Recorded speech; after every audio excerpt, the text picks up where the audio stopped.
Roman Devereaux silenced his phone, not once, not by accident. He looked at the screen, saw his wife's name, saw Saint Catherine's Medical Center in the caller ID, and he pressed the button. Then he set the phone face down on the nightstand and turned back to the woman in his bed. His pregnant wife was hemorrhaging 2 miles away. He knew he chose to stay. If you have ever trusted someone, completely handed them every fragile part of yourself, and watched them choose someone else in the moment you needed them most, then you already know what Isabella Valvale felt when that third call went unanswered. But what she did next, that is the part that will change how you see strength forever. Stay until the end. And if this story finds something true inside you, subscribe to this channel, hit that like button, and drop a comment below telling me the city or country where you're watching from. I want to see exactly how far this story travels. The November that broke everything started ordinary. That was the cruelest part about it. No warning, no sign that the day was going to be the last. Isabella spent believing her marriage was something real. She had woken up that morning in the sprawling townhouse Roman had bought 3 years earlier, the one with the high ceilings and the cold marble floors. She had never quite learned to love, and she had done quite she always did. She made coffee. She sat at the kitchen table with both hands, wrapped around the mug, feeling her daughter move inside her, slow and deliberate, like the baby already understood that the world outside was something to approach carefully. 31 weeks. Isabella had been counting. Every morning she counted. She had a small journal tucked in the nightstand drawer where she marked the days in thin pencil lines, not because she was anxious exactly, but because after 2 miscarriages in 4 years, she had learned that hope needed tending. You couldn't just assume, you had to show up for it every single day and actively choose to believe. She was good at choosing to believe things. That was, eventually, the problem. Roman had left early. He always left early. He ran Devereaux Holdings the way most men run from things they're afraid to face, aggressively, constantly, with no real gaps in the schedule where silence could get in. He kissed her on the top of her head on his way out, the same kiss he'd given her every morning for 6 years. And Isabella had looked up and smiled and said, "Don't forget dinner Friday." And he'd said, "I won't." And he was already reaching for his phone before he cleared the doorway. She watched him go. She finished her coffee. She didn't know that was the last normal morning. The pain started around 9 in the evening. Isabella was on the sofa with a book she wasn't really reading, one hand resting on her stomach, when it hit her not a cramp exactly, but a pressure that had teeth. She sat up straighter, breathed through it. The book slid off her lap. By 9:15, she was standing in the bathroom, looking at blood on her hands and fighting to stay calm enough to dial. She called Roman first. The phone rang 4 times and went to voicemail. His recorded voice, smooth and professional, told her to leave a message. She didn't. She called 911 instead. The paramedics arrived in 11 minutes. Later, she would think about those 11 minutes. A lot. About what it means to lie on your bathroom floor, counting the seconds while your body does something you can't stop, while your daughter's heartbeat, which you have been tracking for weeks, which you have memorized the rhythm of, starts to flutter wrong. She would think about how alone a person can feel, even when they are technically surrounded by other people's love. She called Roman again from the ambulance. 4 rings. Voicemail. She texted at St. Catherine's. "Please come now. Something is wrong." The text delivered. 2 blue check marks. He had read it. He did not respond. At St. Catherine's, the emergency team moved fast and without ceremony. Dr. Priya Mehta, the attending OB on call, had the kind of face that told you nothing was going to get past her. Not panic, not bad news, not a patient who wanted to fall apart. She spoke to Isabella in that particular tone doctors use when they're telling you the situation is serious, but they need you to stay functional, direct, measured, with just enough warmth to keep you from going under. "You have a placental abruption," Dr. Mehta said. "We're going to stabilize you. Your daughter's heartbeat is still there, but we need to move carefully. Is there someone we can call for you?" Isabella gave them Roman's number. The nurse tried, rang twice before he answered, and then, impossibly, there was the sound of a woman laughing in the background. Not Roman's voice, a woman's, bright and close, like she was right beside him. The nurse said, "Mr. Devereaux, your wife has been admitted to St. Catherine's Medical Center. She needs you here immediately." There was a pause. I understand, Roman said. And then he hung up. He did not come. Isabella lay in that hospital bed and stared at the ceiling tiles and understood, fully and without drama, that her husband had made a choice. She didn't scream. She didn't throw the call button across the room. She felt something shift inside her, not breaking. Exactly. Something quieter. Something that had been soft going permanently hard. Can I have a pen? She asked the nurse. The nurse looked at her for a moment, clearly expecting a different reaction. Then she handed one over. Across the city, on the 14th floor of the Callaway Grand Hotel, Roman Devereaux sat on the edge of a king-size bed and stared at the carpet. Celeste, Raines was watching him from the center of the room, with her arms crossed and her jaw set in that particular way. She had not quite anger, not quite hurt, something calculated to look like both. She was 33, with dark hair, and the kind of stillness that could read as depth if you weren't paying close enough attention. Roman had met her 18 months ago, through a business connection. He'd told himself for most of those 18 months that it wasn't what it was. He was very good at telling himself things. Go, Celeste said. Her voice was flat. Roman didn't move. I said, go, Roman. Your wife needs you. She said it the way people say things they don't mean, clearly, calmly, with the full expectation that the words will land wrong. She has doctors. She's 31 weeks pregnant and hemorrhaging. He looked up at her. Something passed across his face, guilt. Maybe. Or the shadow of it. Dr. Mehta is one of the best in the city. They'll handle it. Roman. She's fine. Celeste sat down on the bed beside him and put her hand on his arm. If you leave right now, she said quietly, you're not coming back. You know that. You walk out that door and I am done. I mean it this time. She let that sit for a moment. Then, softer, I need you to choose. It was a manipulation dressed as honesty. Roman knew that, somewhere in the part of his brain that was still working. He knew Celeste had done this before engineered emotional ultimatums. At moments when he was already off balance, when the cost of arguing felt higher than the cost of surrendering. He knew she was doing it now. He stayed anyway. His phone buzzed again. Isabella's name. He let it go to voicemail. The third call came 40 minutes later. Roman picked it up by accident, his thumb slipping, the screen lighting up, and for just a moment, the line was open. He didn't speak. He was going to hang up immediately, and then Celeste laughed. It wasn't a significant laugh. Just something Roman had said, a throwaway comment, and she'd laughed the way she always did, that particular, bright sound that carried. It lasted maybe 2 seconds. On the other end of the line, Isabella heard it. There was silence from her side. The kind of silence that isn't empty, the kind that is completely full of something that will never, ever be undone. Then the line disconnected. Isabella put the phone face down on the bedside table. She looked at the ceiling. She breathed. She put one hand on her stomach and felt her daughter move just barely, just once, and she made a decision so quietly that it didn't even feel like a decision. It just felt like the only thing left to do. She asked the nurse to contact Gideon Shaw. Gideon Shaw was 61 years old, semi-retired, and the most meticulous attorney Isabella had ever known. He had managed her father's financial affairs for 2 decades before her father died. And he had been one of the few people at the funeral who didn't try to tell her something comforting.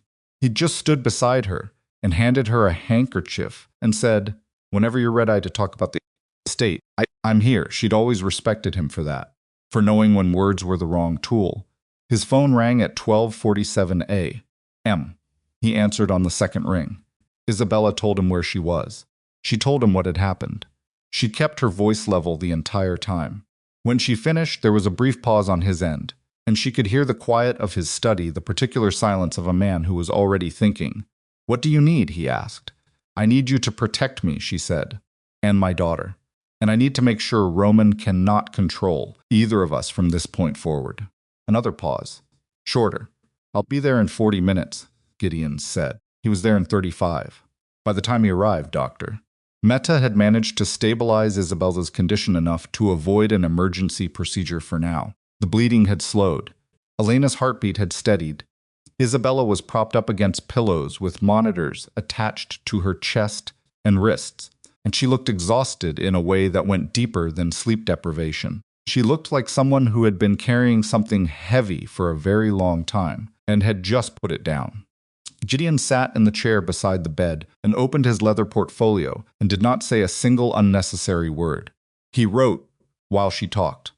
When she was done, he read back what he'd recorded, and she confirmed it, and he added 2 additional items she hadn't thought of but immediately recognized as necessary. They worked for almost 2 hours. By 3 a.m., several things had been formally initiated. Her birth name, Isabella Vale, not Isabella Devereaux, had been reinstated across her primary identification documents. Medical authorization had been restricted to her approved contacts, which did not include Roman. Gideon's team had been activated to begin a preliminary review of certain financial structures connected to her father's holdings that she had never fully examined. "There's something I need to tell you," Isabella said, when they were nearly done. Gideon looked up. 6 years ago, when Roman needed capital for the Caldwell acquisition, the one that made Devereaux Holdings what it is now, I helped him, through my family's structures. $42 million. She said the number without emotion. The way you say something you've carried so long, it no longer surprises you. He never knew. I arranged it to look like a private equity infusion. I wanted him to believe he'd done it himself. Gideon was quiet for a moment. Why? Isabella looked at her hands. Because he needed to. And because I thought if he knew it came from me, he'd never stop feeling like he owed me something. And I didn't want that. I wanted him to be proud of what he built. And now? She looked up. Now I want the truth to be on record somewhere. Not to hurt him, just so it exists. Gideon wrote it down. By the time the first gray light started coming through the blinds, the paperwork was complete. Isabella had not slept. Her body ached from the inside out, but her eyes were clear. A nurse came in around 5:30 to check vitals, and she did a small double take at the state of the bedside table, the legal documents, the 2 coffee cups, the pen with the cap chewed off, the way Isabella always chewed pen caps when she was concentrating, on Roman's side of the table. Because there was a second chair, an empty one, which had been sitting empty all night, Isabella placed 2 things. His wedding ring, which she had been wearing on a chain around her neck for the past 3 weeks while her furs were swollen, and the divorce papers Gideon had prepared. She looked at both objects for a moment. Then she turned away and didn't look again. Roman arrived at St. Catherine's at 6:14 a.m. He had not slept. He'd left the hotel around 4, driven twice around the block before parking, and spent 45 sitting in the hospital lobby before he made himself take the elevator up. He told himself he was there to explain. He told himself Isabella would be angry, but she would listen. He had built entire business relationships on his ability to walk into a difficult room and redirect the energy. He found the room. The bed was empty. The sheets had been stripped. The monitors were dark. On the small table beside the window, the one where, by rights, he should have been sitting all night, there were 2 objects. His ring, a thick envelope with his name on it, in Gideon Shaw's handwriting. A nurse appeared in the doorway. "She checked out?" Roman asked, and even as he said it, he knew how stupid it sounded. "Mrs. Vale has been transferred," the nurse said carefully. "I'm not able to provide further information, Mrs. Vale." Roman stood in the empty room for a long time. He picked up the ring. He turned it over in his palm. It was warm from sitting in the morning light, which struck him as strange inanimate objects shouldn't feel like anything. But it did. It felt like something. He did not open the envelope. Not yet.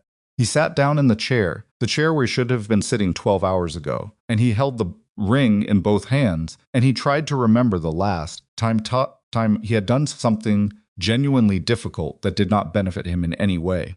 He couldn't come up with one. Outside the window, the city was already moving. Cars on wet November pavement. A delivery truck stopped at the corner. Woman walking fast in a green coat, coffee in hand, going somewhere. All of it indifferent and ordinary and continuing without pause. Roman sat there until the morning light shifted. Then he opened the envelope. The first page was a letter from Gideon Shaw, written on legal letterhead, that explained in the precise, non-emotional language of a man who had spent 40 years translating human catastrophe into documentation exactly what Isabella had done in the previous 8 hours, and what it meant, and what Roman could expect going forward. Roman read it twice. Then he put it down and put his face in his hands, and sat very still in the empty room where his wife had spent the night without him. And for the first time, in as long as he could remember, he did not have a single move planned. He had no idea what to do next. And the most frightening part, the part that wouldn't leave him, was the sound of Celeste's laugh on that open phone line. 2 seconds. No meaning behind it. Just a coincidence of timing that had handed Isabella the clearest possible answer to a question she hadn't even known she was still asking. He had not chosen wrong in one dramatic moment of moral failure. He had been choosing wrong, quietly and consistently, for longer than he wanted to count. And Isabella had finally stopped waiting for him to choose differently. Roman drove home with the envelope on the passenger seat and didn't look at it once. That was the thing about him. He had always been better at not looking at things than at facing them. It was practically a skill at this point. 12 years of running Devereaux Holdings had trained him to identify which problems could be managed by simply refusing to acknowledge them until they resolved themselves, and which ones required direct intervention. He had gotten very good at telling himself the former, when the truth was the latter. The townhouse was dark when he arrived. He stood in the entryway for a moment and listened to the silence, which was different from the usual silence of an empty house. It was the silence of a place that had been deliberately vacated. Isabella's coat was gone from the hook by the door. Her keys were not on the bowl on the side table. The reading lamp she always left on in the living room, a habit she'd had. Since he met her, she hated coming home to full darkness, was off. He walked through the rooms anyway. He didn't know what he was looking for. Evidence that she'd been there, maybe. Or evidence that she hadn't been, that this was all still containable. That she'd gone to her friend Dana's place for the night and would be reachable by morning, and he could start the conversation he needed to have. The nursery stopped him. She'd been working on it for 2 months. Soft gray walls. A white crib that had taken him 4 hours to assemble one Saturday afternoon, while Isabella sat on the floor beside him, reading the instructions aloud and laughing every time he got something backward. There was a mobile above the crib, small paper stars, in pale yellow and white, that she'd made herself, which Roman had thought was excessive, given how much money they had, and how many perfectly good mobiles existed in the world. But he hadn't said that, because he'd understood somewhere under the surface that this mattered to her, in a way he didn't need to understand in order to respect. The mobile was still there. Everything was still there. She hadn't taken anything from the nursery. Roman put one hand on the crib rail and stood there for a long time, and the feeling that moved through him was not grief exactly. It was something closer to the particular vertigo of a man who has just realized the ground beneath him was never as solid as he thought, and that the crack appeared long before the fall. But he went to bed eventually. He didn't sleep. By 7 the next morning, he had called his attorney, Marcus Hale, and left a message. By 8, he'd called again. Marcus called back at 8:40 and listened without interrupting while Roman talked, which was unusual. Marcus always interrupted, and when Roman finished, there was a pause, long enough to be meaningful. Gideon Shaw, Marcus said. Yes. Isabella retained Gideon Shaw. That's what I said. Another pause. Roman. Gideon Shaw hasn't taken a new client in 4 years. He came out of semi-retirement for this. Roman hadn't thought about it that way. He thought about it now. What does that mean for us? It means she prepared for this. Maybe not this specifically, maybe not this exact night. But at some level, she had already considered what it would look like if she needed to leave quickly and completely. He needed to leave quickly and completely. Marcus's voice was careful in the way it got when he was delivering information that Roman wasn't going to like. This wasn't an emotional reaction, Roman. This was a plan. Roman sat with that. Outside his window, the city moved through its ordinary Tuesday morning with complete indifference to the fact that his life was coming apart at its seams. Find out where she is, he said. I wouldn't recommend. I'm not asking you to drag her back. I'm asking you to find out if she and the baby are medically stable. A brief pause. I'll make some calls. Roman hung up and picked up his phone again immediately and opened his texts. He typed Isabella. I need to know you're all right. He stared at it, deleted it, typed. Please tell me Elena is okay. Deleted that too. He put the phone face down on the table and pressed both palms flat against the surface and breathed. Then he picked it up and typed, I was wrong. I know that doesn't fix anything, and sent it before he could overthink it. The 2 blue checkmarks appeared. No response came. Celeste Raines woke at 9:30 in the hotel suite that now felt less like a retreat and more like a verdict. She had slept badly and she knew it from the particular gritty exhaustion behind her eyes that didn't respond to coffee. She sat at the small desk by the window, with her cup going cold in her hand, and stared at her phone. Roman had left sometime around 4.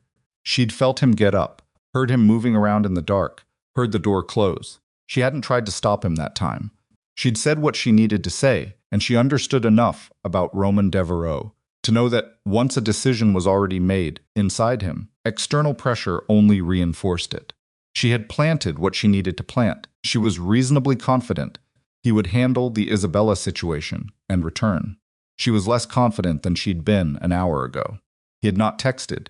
He had not called. She pulled up her messages and typed, "How is she?" and waited. Nothing. She tried again at 10, "Roman, talk to me." The message sat there, delivered but unread, for 35 minutes. Then read. Then nothing.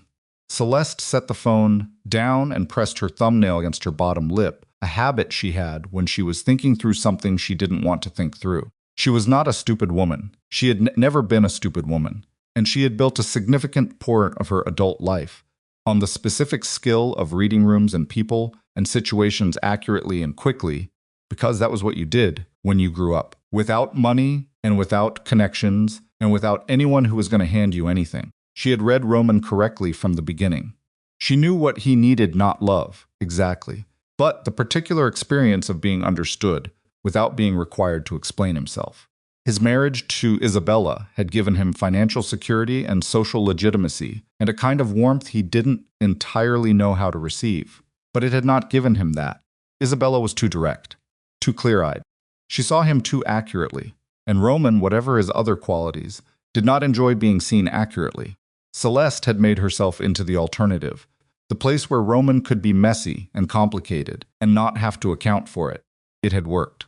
Until last night, when she had pushed too hard on the wrong moment and had watched something shift in his face when the nurse called, not decision exactly, but the beginning of a question he hadn't finished asking himself yet. She needed to get ahead of that question. She called Evelyn Devereaux at 10:15. Evelyn answered on the first ring, which meant she'd been waiting for it, which meant she already knew. Of course she already knew. Evelyn had a way of knowing things before they were technically available to know, which Roman had always attributed to his mother's sharp instincts, and which Celeste had, over the past several years, attributed to something more deliberate. "She's gone," Celeste said. "I heard." Evelyn's voice was dry and composed in the way of a woman who has lived long enough to feel vindicated by other people's disasters. She checked herself out of St. Catherine's before 6 this morning. Shaw has already filed 2 preliminary motions. Celeste stopped walking. She was at the window now, 14 floors up, watching a garbage truck make its way down the street with total uninterest in human drama. He filed already? Gideon Shaw does not procrastinate. A pause that carried weight. This is more serious than Roman understands. What's the exposure? That depends on what she tells Shaw about the family accounts. Evelyn said it the way she said most things, flatly, without apparent emotion, as if they were discussing quarterly projections. There are structures Roman has never examined closely. I have managed them on his behalf for years. If Isabella directs Shaw to conduct a broad financial review, would she do that? A silence that lasted exactly 1 beat too long. She might not need to direct it. Shaw is thorough. If he looks at the general picture, he will find things without needing to be pointed at them. Celeste felt something cold move through her. Evelyn. What things? Management fees, Evelyn. Consulting arrangements. The kind of line items that are not unusual in an operation of this size, but that could be framed in a particular way if someone were motivated to frame them. How much are we talking about? Another pause.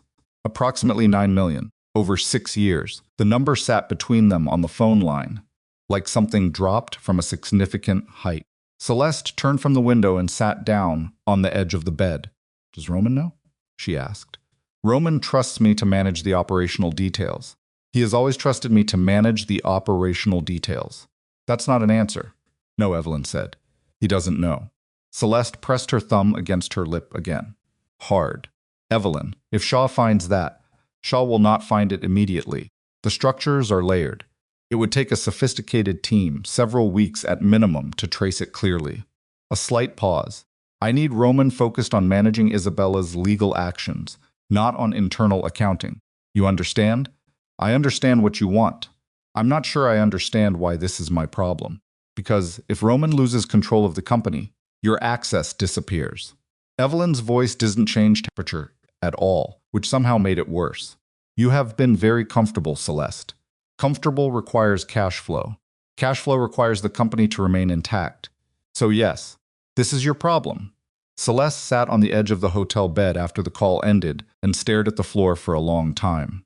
She had known about Evelyn's arrangements, in a general way the kind of knowledge you accumulate about someone over years of close proximity without ever examining it directly. She had not known the number. 9 million was not a management fee. 9 million was a liability. And now Isabella's attorney was moving. She called Roman. He picked up on the third ring, which already told her something. We need to talk, she said. Now's not a good time. Roman, she kept her voice even. Your mother has been handling some financial arrangements that you need to know about before Shaw's people find them. A pause. What arrangements? In person. Not on the phone. She waited. Please. He came to the hotel at noon. He did not touch her when he came in, which was new. Roman was physically demonstrative in private, in the way of men who keep it completely locked down in public, and the absence of it told her where his head was before he opened his mouth. He sat down across from her at the small table by the window, not on the bed or the sofa, and he looked at her with an expression she had not seen on him before. Not anger, not warmth, just a kind of waiting that had no patience underneath it. She told him about Evelyn. Not everything. She was careful about what she confirmed and what she let him infer. But enough. The management fees, the consulting structures, the approximate sum. Roman did not move while she talked. He sat with both hands on the table, and his jaw set and his eyes somewhere between her face and the middle distance. And when she finished, he was quiet for a long time. How long have you known? He asked. I've been aware of the general picture for maybe 2 years. She held his gaze. I didn't know the full amount until this morning. Your mother called me. My mother called you, yes. Before she called me. Celeste hesitated. Yes. Roman stood up from the table slowly, the way a very large structure shifts before it comes down. He walked to the window. He stood there with his back to her, and she could see the muscles across his shoulders moving, the particular tension of a man who is holding himself very still, because the alternative is something he can't afford. How long? He said quietly. Has my mother been calling you before she calls me? Roman, how long, Celeste? She didn't answer immediately, which was an answer. He turned around. His face was different, now not rage, which she'd seen before and could navigate. Something colder. You've been in contact with my mother for how long? We talk, she said carefully. We've always talked. You know that. About what? About you. About the business. About, she stopped, about Isabella. The name landed in the room with a weight that changed the air. Celeste made a decision in that moment. The kind you make when you understand that the partial truth is going to come out regardless, and the only leverage you have left is controlling the framing. Your mother was concerned, she said, about the dynamic in your marriage, about Isabella's influence over the financial structures she stood to inherit through her family. She wanted to make sure that if things ever changed between you and Isabella, the company would be protected. Roman stared at her. Protected. There was a concern about what Isabella might do with certain information if... What did you two do? The question was very quiet. Celeste had been doing this long enough to know that the quiet questions were the dangerous ones. We gathered information, she said, about Isabella's patterns, her habits, her emotional responses. She kept going before he could interrupt her. There was a psychiatrist who agreed to prepare a general assessment, not based on a personal evaluation, based on documented behavioral patterns. In the event that custody became a legal question, we wanted to have documentation ready. The silence that followed was not empty. It was loaded in every direction. You built a case against my wife, Roman said. In my house. With my money. To protect the company. She was pregnant. His voice did not rise. That was what made it worse. She is right now lying in a hospital room, somewhere, because she started hemorrhaging last night. Why, she started hemorrhaging last night, and while she was in, you were on the phone with my mother talking to take her daughter away from her. Roman, that's not. Get out of this room, Roman. I'm not going to ask again. He picked up his jacket from the chair. His hands were steady, which was somehow more frightening than if they weren't. Get out of this room and don't contact me until I tell you to. Celeste stood. Her heart was moving faster than she wanted it to, faster than she could fully control. If you walk out of here right now and go to her, you're going to destroy everything you've spent 12 years building. She will take the company apart piece by piece. Shaw is already. Good. He said it without hesitation, without drama. Just a flat declarative. Maybe it should come apart. He left. The door didn't slam. He closed it quietly, which was somehow much worse. Marcus Hale called Roman 20 minutes after he left the hotel. Isabella is at the Harrington Institute for Maternal Medicine, Marcus said. Private facility. Excellent reputation. Gideon Shaw's team arranged the transfer at 4:30 this morning. A pause. She and the baby are medically stable. That's all I was able to confirm. Roman exhaled. It was the first full breath he'd taken since the night before. There's something else, Marcus said. Shaw's office sent over a formal notification this morning. They've activated what appears to be an oversight provision connected to a private investment structure. The kind of structure that grants limited audit access to a company's financial records under specific conditions. Marcus cleared his throat. Roman. The structure is tied to a $42 million equity infusion that Devera Holdings received 6 years ago during the Caldwell acquisition. Roman went still on the sidewalk. The city moved around him, a woman with a stroller, a guy in a delivery uniform, arguing on his phone, pigeons doing whatever pigeons do, and none of it registered. Where did the $42 million come from? He asked, though something in his gut already knew the shape of the answer. The Vale Family Financial Trust, Marcus said. It was routed through a private equity intermediary to look like an institutional investment. But when you trace it back, he stopped. Roman, the money that capitalized your empire came from your wife's family, from Isabella. Roman stood on the sidewalk and stared at nothing. She never told you, Marcus said. No. Did you know? Even partially. No. He said it without anger, which surprised him.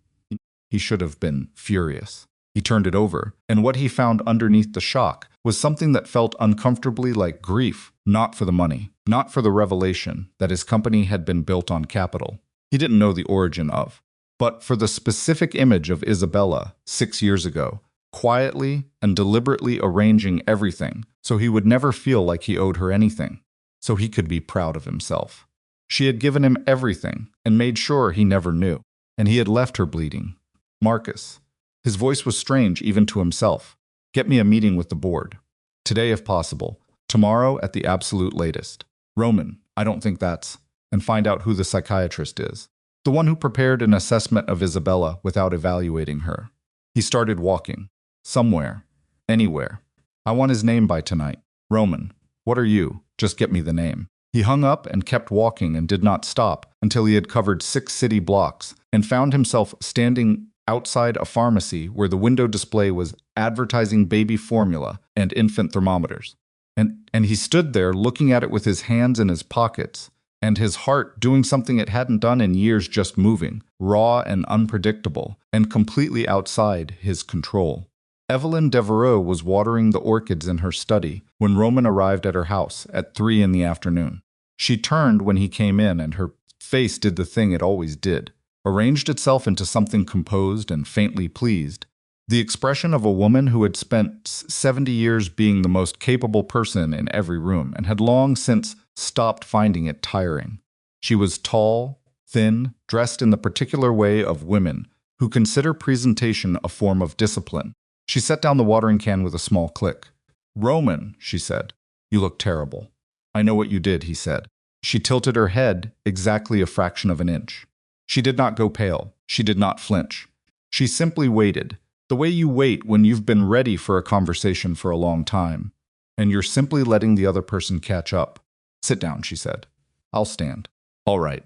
She moved to her chair behind the desk and sat herself, which left him standing across from her in the particular position of a man who has come in with the upper hand and is beginning to suspect he has miscalculated.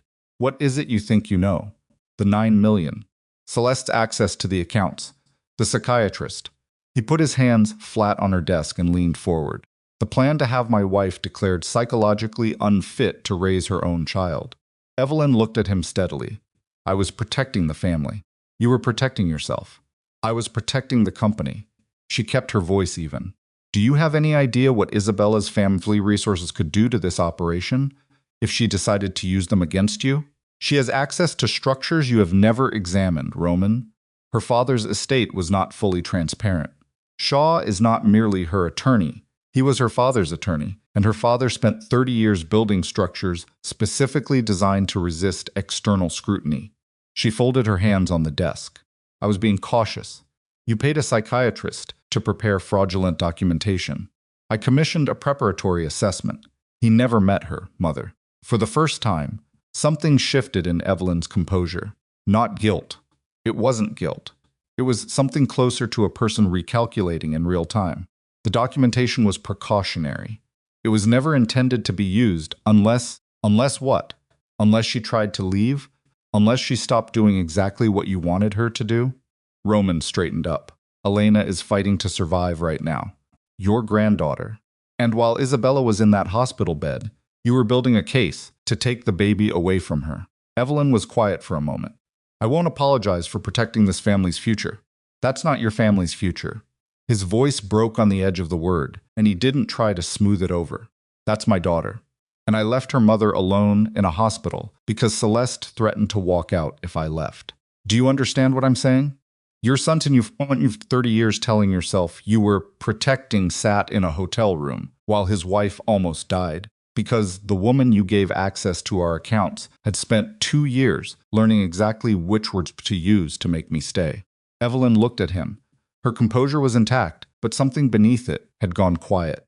The audit team Shaw sends, Roman said, I'm not going to fight it. I'm not going to move money. I'm not going to restructure. And I'm not going to hide what they find. Whatever they find. Evelyn's eyes sharpened. Roman, think carefully. I've thought carefully for 12 years and every careful thought led me here. He picked up his jacket from the back of the chair where he'd dropped it. Fix your own exposure if you can. I'm done managing it for you. He left the study, walked through the entryway, and pulled open the front door.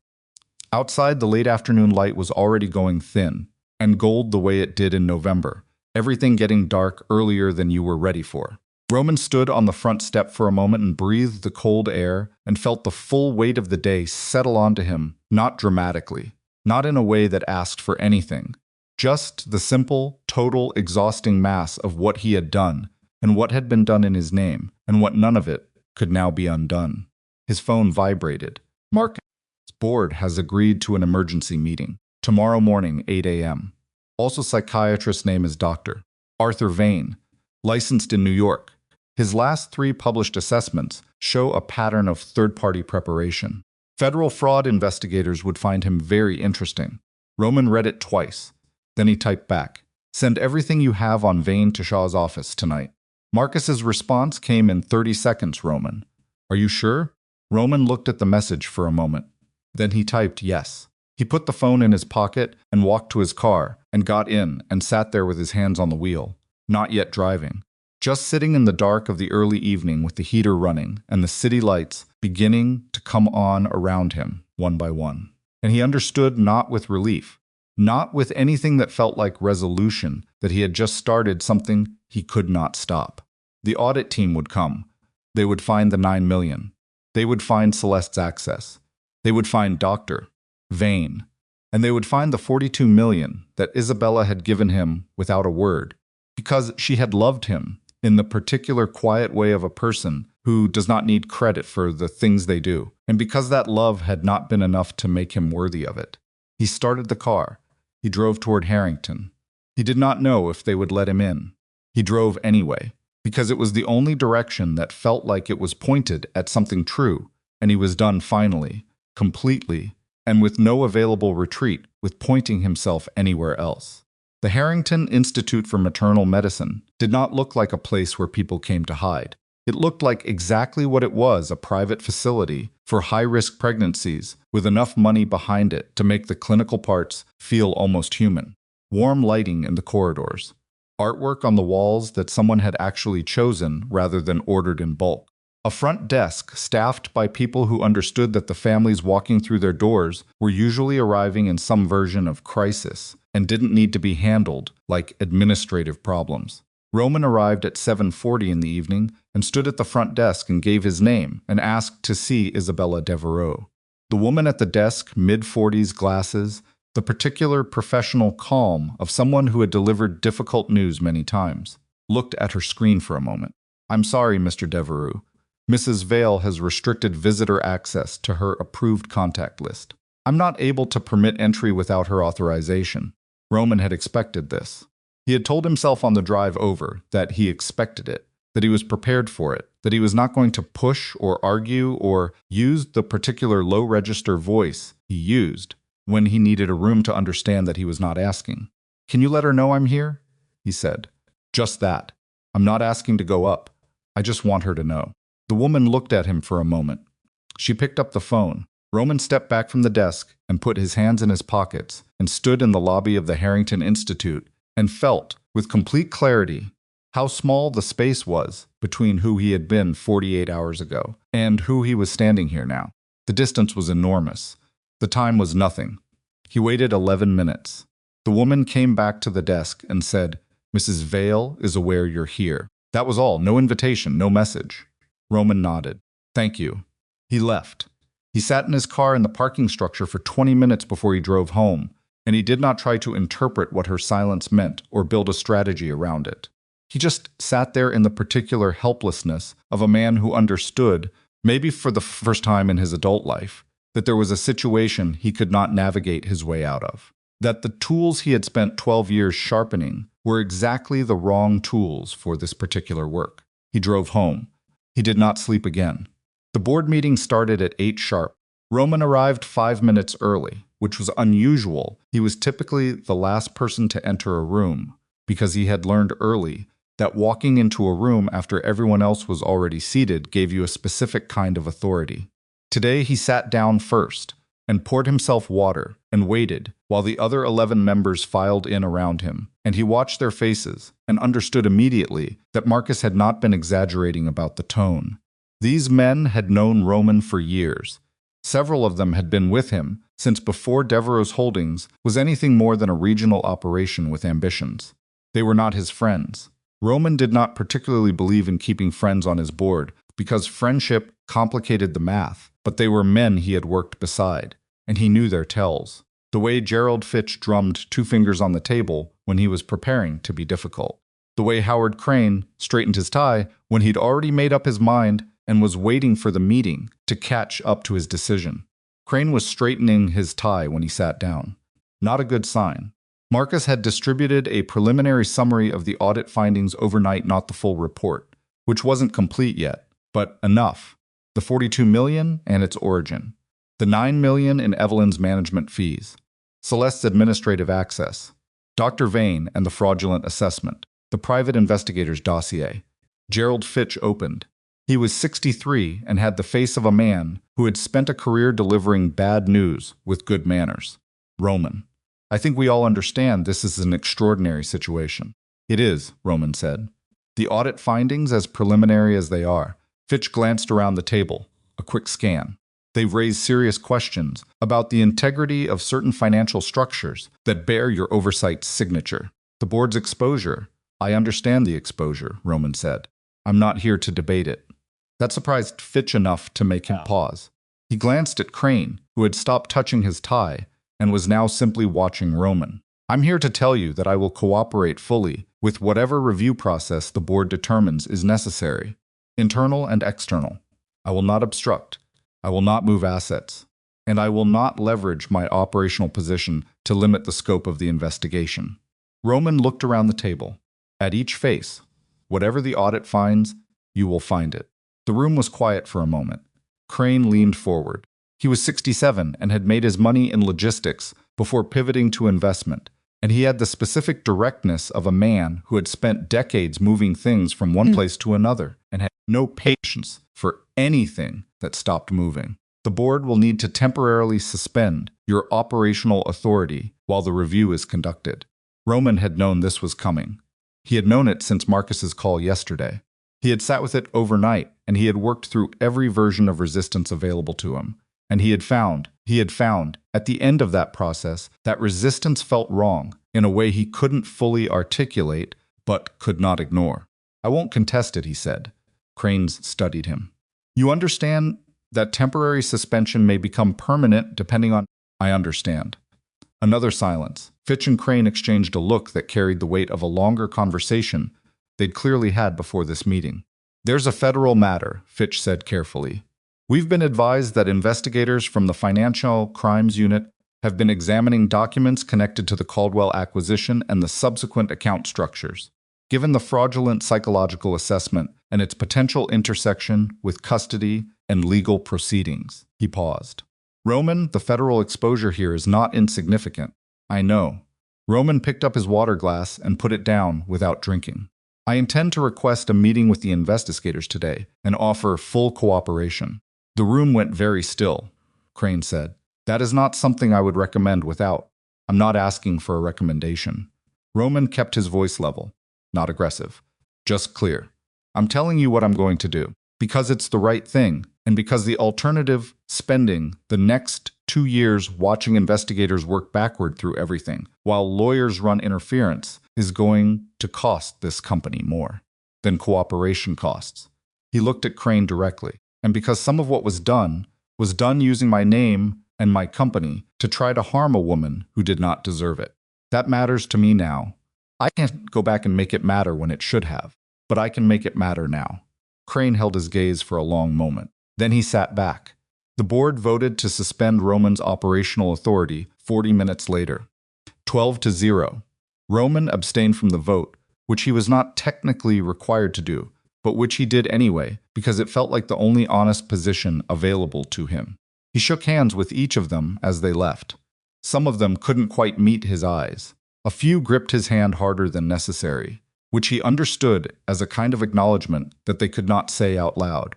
He walked out of the boardroom at 9:47 and called Marcus and said, "Set up the federal meeting." Marcus was quiet for 3 full seconds. "Roman, once you walk into that room, the leverage reverses completely. They will use everything you give them." "I know. You could lose the company entirely. Not just temporarily. Permanently. I know that too, then why? Because I'm done making decisions based on what I can keep." He pushed through the lobby doors into the cold November air and stopped on the sidewalk and looked up at the sky, which was a flat gray that promised nothing. "Set up the meeting, Marcus." The federal investigators were a team of 3. A lead agent named Dorian Cole, mid-40s, with the unhurried manner of a man who had all the time in the world and a significant amount of documentation.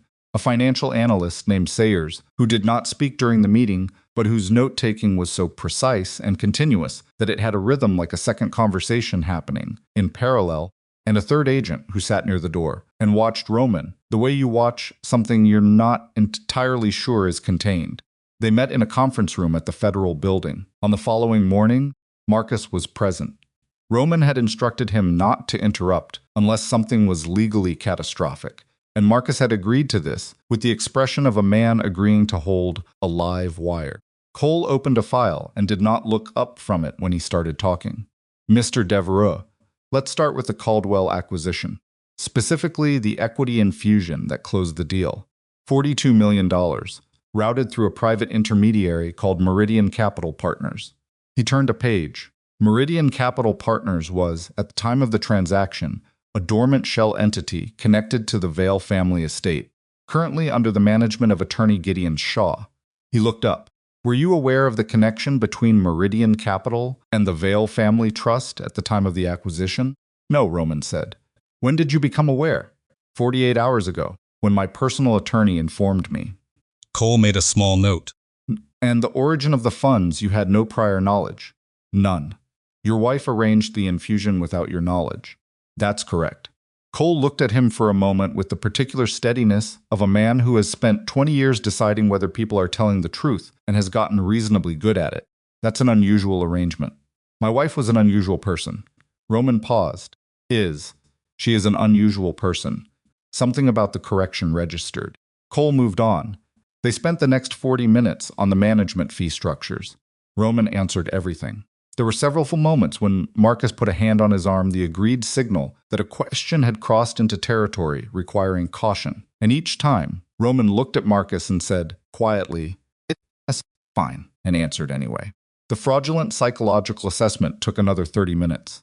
Cole had Dr. Vane's name already, which told Roman that Shaw's office had moved faster than he'd expected. He confirmed everything he knew. He confirmed Celeste's access to the accounts. He confirmed that he had not authorized that access and had been unaware of it. Then Cole said, "Mr. Devereaux, I need to ask you about the night of November 9th. Roman went still. The night your wife was admitted to St. Catherine's Medical Center.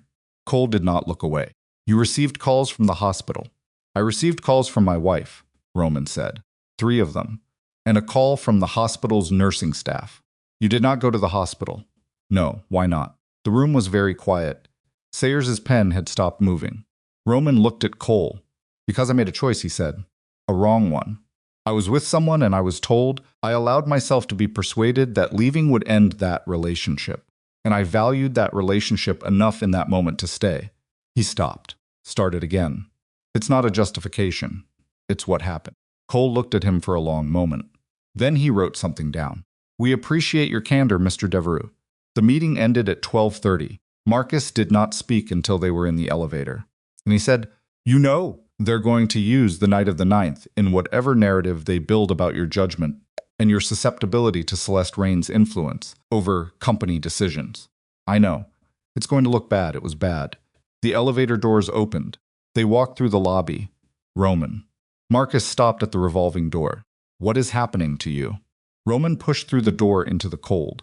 He turned up his collar against the wind and thought about how to answer that. He couldn't, exactly.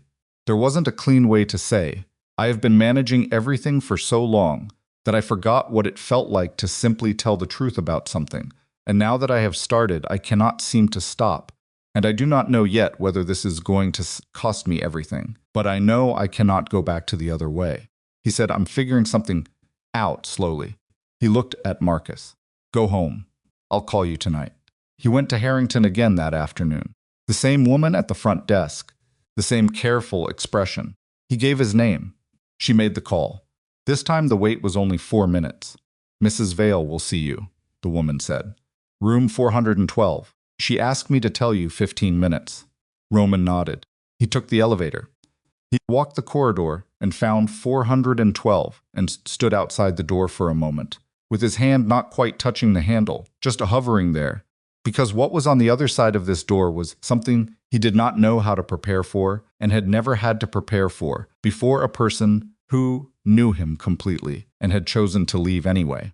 He knocked. Her voice said, Come in. She was sitting up in the hospital bed, not lying down sitting, with the particular careful posture of someone who had had abdominal surgery recently and was managing the discomfort without making a performance of it. She looked exhausted in a way that had settled deep into her face, under her eyes and around her mouth, but her eyes themselves were clear and watchful and entirely her own. She had always had that quality, even in moments when everything else about her was uncertain. Her eyes remained absolutely specific. You could not mistake them for anyone else's. She was not wearing the wedding ring. He had not expected her to be. There was a single chair beside the bed. Roman sat in it without being invited to, because standing felt like a performance of deference that would have been its own kind of dishonesty. How are you? He asked. I'm managing. Her voice was quieter than usual, not cold, just contained, the way voices get when they're being careful. Elena's in the NICU. She's stable. They're watching her breathing. He stopped. Started over. Is there anything she needs? Isabella looked at him. She needs to get stronger. That's all she needs right now. That takes time. He nodded. They sat in silence for a moment. It was not comfortable silence. It was the silence of 2 people who have said everything in the world to each other over 6 years, and have now over 6 years where none of those words apply anymore, and the new ones haven't been found yet. I went to the federal investigators this morning, Roman said. Something moved through Isabella's expression. Not surprise, exactly. Marcus must have loved that. He was not enthusiastic. What did you tell them? Everything I know. He looked at her, including the night of the 9th. What I did. What I chose. Isabella was quiet. Her hands were in her lap, both of them, and he could see the slight tension in her fingers. Not a fist, just a gathering. That's going to hurt you legally. Probably. Why did you do it? He thought about the answer for a moment. The real one, not the manageable version. Because your attorney's office sent the investor's doctor. Vane's name, which told me that you were already telling the truth, regardless of the cost to yourself. And he stopped. I wanted to be doing the same thing, even if it was late. Isabella looked at him for a long time. Something in her face shifted, not softening, not warming, just changing into something more complex than what had been there before. The expression of a person processing information that doesn't fit neatly into the category they'd already prepared for it. I knew about the 42 million, she said, obviously. I arranged it. I know. I didn't tell you because you wanted me to be proud of what I built. Marcus told me. Shaw's team included the original documentation in their disclosure. He paused. Isabella, I don't. Her voice was not unkind, just firm. Don't tell me you're grateful or that it changes things or that you understand now what I was trying to do. Because what it tells me is that I spent 6 years making sure you felt strong. And when I needed you to show up, you didn't. Roman closed his mouth. Both things are true at the same time, she said. I know you didn't know about your mother.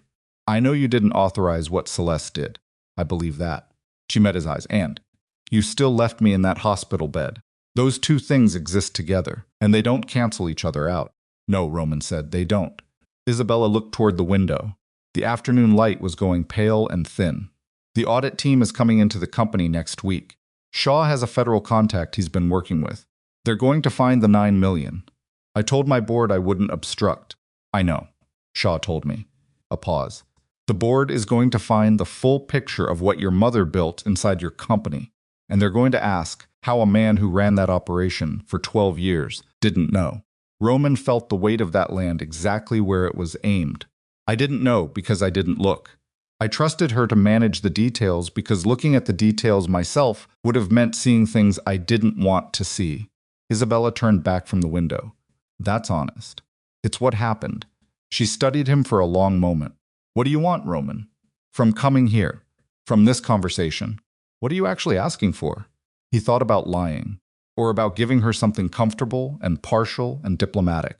Then he looked at her face, the exhaustion in it, the surgical recovery, the weight of a woman who had spent the worst night of her life without him and had built a better plan in 8 hours than he had built in 12 years. And he gave her the only thing he had left that was worth anything.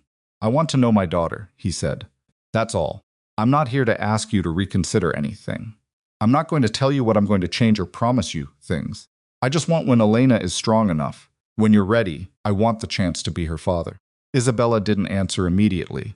Outside the room, the hospital moved through its afternoon rhythms. Quiet footsteps in the corridor. The distant sound of a monitor alarm that was quickly silenced. The ordinary, continuous machinery of people trying to stay alive. I'll think about it, Isabella said finally. It was not a yes. It was not a no. It was the first sentence of a conversation that Roman understood would take years and would never be fully finished, and he received it for exactly what it was. He stood up. 15 minutes, he said. I'll go. He reached the door. Roman. He turned. Isabella was looking at him with an expression he couldn't quite read, not forgiving, not welcoming, but something that had space in it. Some small and careful opening that she was allowing him to see without inviting him through. The psychiatrist. Vane makes sure what you gave the investigators holds. Don't protect anyone. I won't, he said. He meant it. He left the room and walked back down the corridor and took the elevator down and came out into the cold late afternoon.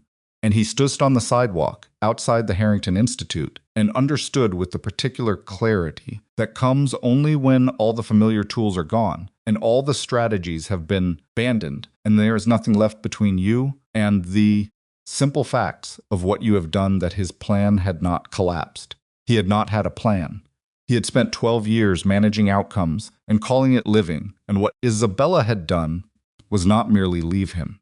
She had removed the structure that had allowed him to keep avoiding the question of who he actually was when there was nothing left to manage. And the answers, standing there in the November cold, was he did not yet know.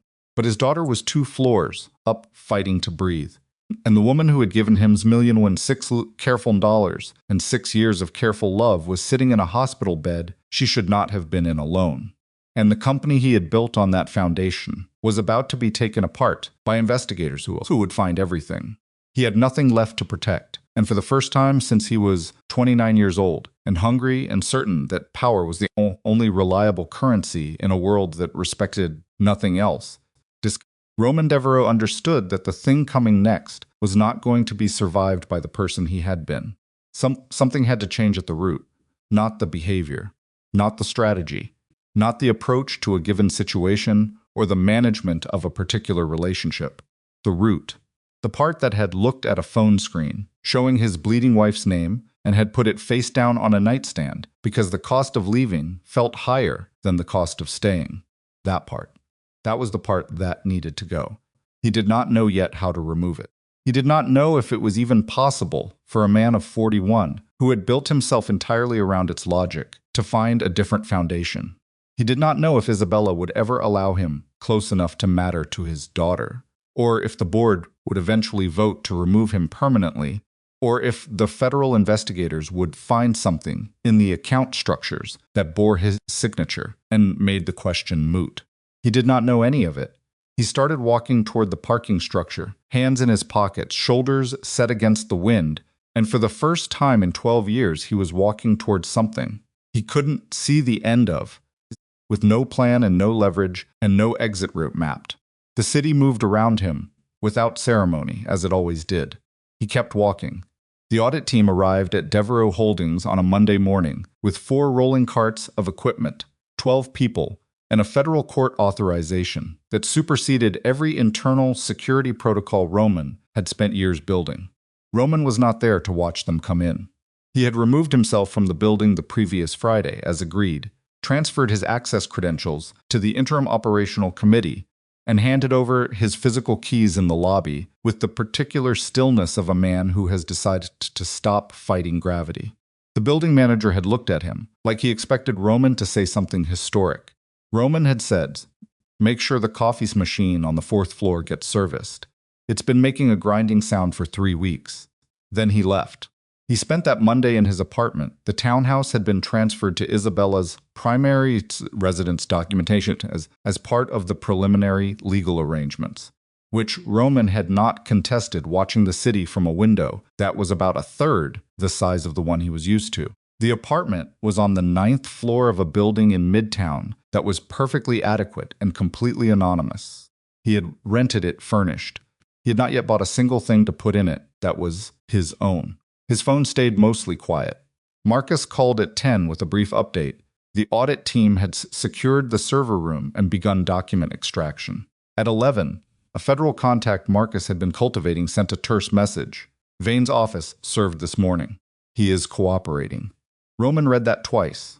Then he set the phone on the kitchen counter and made coffee and stood at the window and thought about Celeste. He had not spoken to her since leaving the hotel. She had called 14 times across 3 days. He had let every call go to voicemail. Her messages had moved through several registers, conciliatory, then urgent, then something that sounded like the beginning of fear. The last message, left 2 days ago, was only 40 seconds long and ended mid-sentence, like she had run out of either words or nerve. He did not call back. What he thought about, standing at that window with coffee going cold in his hand, was not Celeste's fear or his mother's composure or the 12 men on the board who had voted to remove his operational authority. What he thought about was the sound of Isabella's voice saying, "I'll think about it," and the specific texture of those 4 words, the way they had held both doors open and closed at the same time, and how he had walked out of that room, carrying them like something fragile that he was responsible for not dropping. He was still thinking about it when his phone rang with an unknown number. He almost didn't answer. Then something made him pick up. "Mr. Devereaux." The voice was a woman's. Careful, professional. "My name is Agent Rachel Thorne. I'm the lead financial crimes investigator on the Devereaux Holdings case. I'm calling because we've encountered something in this morning's document extraction that requires your immediate input, in person, today if possible."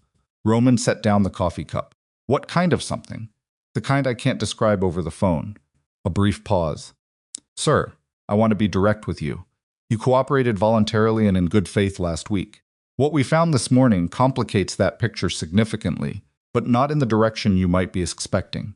I need you in this office within 2 hours." He was there in 55 minutes. Agent Thorne was not what he expected. She was in her late 30s, slight, with dark hair, pulled back, and the particular quality of attention that very good investigators have, the kind that makes you feel like every word you say is being simultaneously filed, cross-referenced, and tested for internal consistency.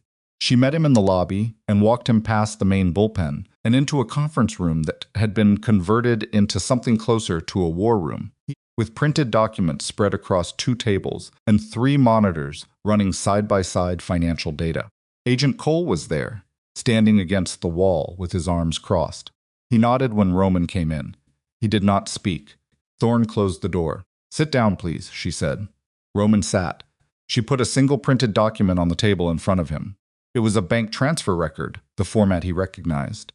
A standard interbank wire confirmation, and it showed a transfer of $4.3 million from an account at a private Swiss institution to a domestic account that Roman did not recognize. "Do you recognize the domestic account?" Thorne asked. Roman studied it. The account number. The institution name. He looked up. No. The account was opened 8 months ago, under a business name, Meridian Consulting Group. She paused. Not to be confused with Meridian Capital Partners, which was the Vale family structure used in the Caldwell acquisition. This is a separate entity, registered in Delaware, with a single signatory. She put a second document on top of the first, a signature card. Roman looked at it. The signature was Celeste Raines's. He did not react immediately. He had trained himself over years not to react immediately, to let information settle before responding, because he had learned that the first response to shock was almost always wrong. He sat, and he looked at the signature, and he let the full shape of it assemble itself in his mind. Celeste created a company called Meridian Consulting Group, he said. 8 months ago. Yes, and 4.3 million moved into it. From Switzerland. Across 3 separate transfers. The first was 5 months ago, the second 2 months ago, and the third, Thorne put a third document down. 48 hours before your wife was admitted to St. Catherine's, Roman looked at the date on the transfer confirmation. 48 hours. He calculated backward. That was the same week he and Isabella had had their last real conversation, a dinner at home, that had started well and ended badly, over something so small he could not now remember what it was. Only that Isabella had gone very quiet, in the way she did when something was hurting her that she wasn't ready to name. He had told himself she was tired. He had not asked. "Where did the Swiss money originate?" he said. Thorne looked at him. "That's what took us until this morning to trace. The Swiss account connects, through 2 intermediary structures, to a holding company in the Cayman Islands." She paused. "That holding company is owned, through nominee directors, by Evelyn Devereux." The room was very still. Roman heard his own breathing for a moment. Slow, steady. Not because he was calm, but because the alternative was coming apart in a federal conference room, which was not an option. "My mother was moving money to Celeste," he said. "The transfers suggest a payment structure, not a loan, not a consulting arrangement with any documented deliverable. A payment structure across a concealed channel for services that were not declared to the company or to you." Thorne sat down across from him. "Mr. Devereux, the 9 million we identified earlier in your mother's management fees, we now believe that was not the primary mechanism. It may have been a cover structure. The Swiss channel was the real one, and Celeste Raines was the operational end of it." Roman put both hands flat on the table. He needed to feel something solid. "What were they paying her for?" he said. Thorne opened a folder and placed several printed pages on the table. They were emails, printed from a server extraction. Roman recognized Celeste's email address in the header of the first one.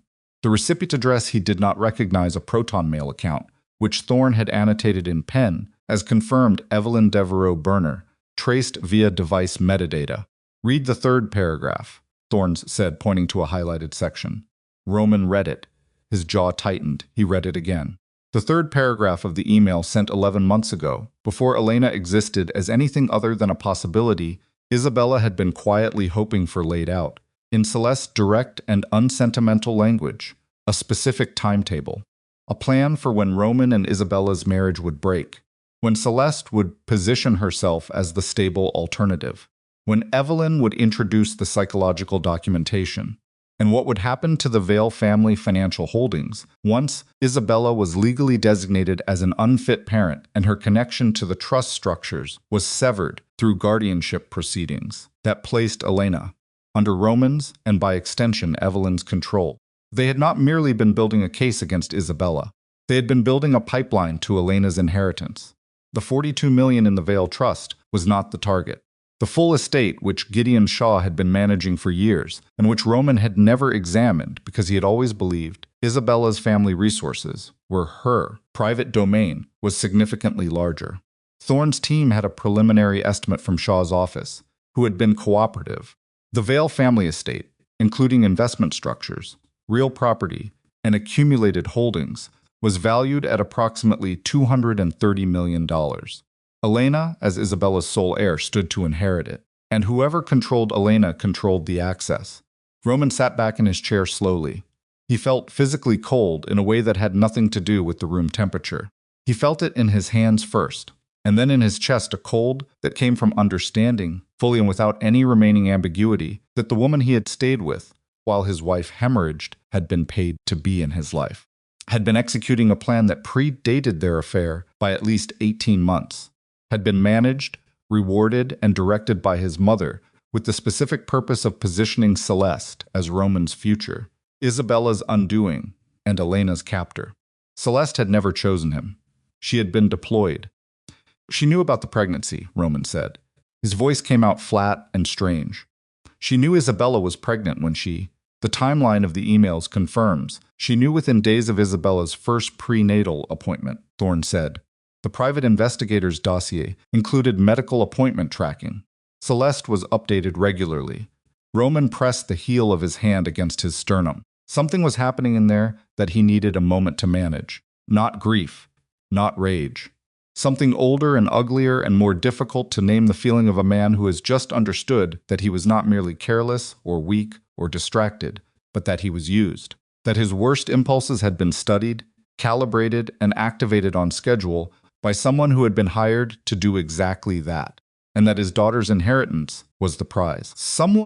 Where is Celeste now? He asked. Currently at a residence in the East 70s. We have a team positioned. We are prepared to make an arrest within the next 6 hours pending authorization from the U.S. Attorney's Office. Thorne leaned forward. We needed your confirmation of what you knew and when. Your prior cooperation on record is what allows us to move on Celeste and Evelyn simultaneously without the risk of suppression arguments at trial. Make the arrest, Roman said. Cole spoke for the first time. Mr. Devereaux, your mother is 70 years old. Make the arrest. Roman looked at him directly. Don't ask me to protect her from what she built. Cole held his gaze for a moment. Then he looked at Thorne and gave a small nod. Thorne stood and stepped to the side of the room and made a call. She spoke quietly, her back to Roman. Cole moved to the window and looked out at nothing in particular. Roman remained seated. He put his hands in his lap and looked at the printed emails on the table and thought about the 11 months they represented, about dinners he'd had during that period, conversations, decisions, the particular weight of Isabella's hand on his arm one night when she'd been half asleep on the sofa, and how he had sat there for a while, instead of waking her because he hadn't wanted to disturb something that felt, in that moment, exactly right. He had attributed that feeling to habit. What it had been was love.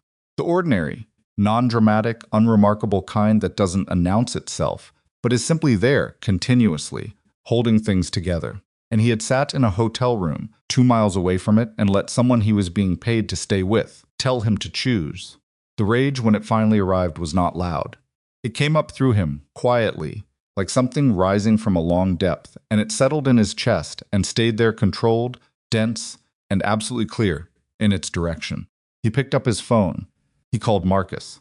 The arrest is happening in the next 6 hours, he said, when Marcus picked up. Celeste and my mother. Both simultaneously, he kept his voice even. I need you to make sure Shaw's office is notified the moment it's confirmed. Isabella needs to hear it from Gideon before it hits the news. Marcus was quiet for a moment. How are you? Make the call, Marcus. He hung up. He sat in the federal conference room for another 20 minutes answering follow-up questions from Thorne's team, precise, detailed, exhausting in the particular way of questions that require you to reconstruct things You would very much prefer to leave disassembled. When it was done, he shook hands with both agents, and Thorne held his hand for an extra beat and said, "Mr. Devereux, for what it's worth, what you did here took courage." Roman looked at her. He thought about several responses and rejected all of them. "It took too long," he said, "but thank you." He walked out of the federal building into an afternoon that had gotten colder while he was inside. Evelyn Devereux was arrested at her home at 4:17 in the afternoon. Roman knew the time because Marcus texted it to him. He was sitting in a coffee shop 3 blocks from his apartment when the message came through, and he read it and then read the second message, Celeste. He got taken into custody at East 74th at 4:22. Both in processing. Shaw has been notified. And he sat there with his phone, face up, on the table, and the particular soundlessness of a public place when you are somewhere inside yourself that the noise can't reach. He thought about calling his mother. He didn't. He thought about calling Celeste. He didn't do that either. What he did was sit there for 40 minutes and breathe, and eventually the coffee got cold enough to be undrinkable. And the afternoon moved toward evening, and the people around him came and went with their ordinary concerns. And none of it required anything from him, which was something he had never noticed before, as a quality worth appreciating. He paid for the untouched coffee and left. Gideon Shaw called at 5:40. "Isabella knows," he said. "I told her myself, 30 minutes ago." "How did she take it?" Roman asked. She was quiet for a long time. Gideon's voice was precise as always, every word placed exactly where it was intended to land. Then she asked me 2 questions. First, does the arrest affect Elena's legal status in any way? The answer is no.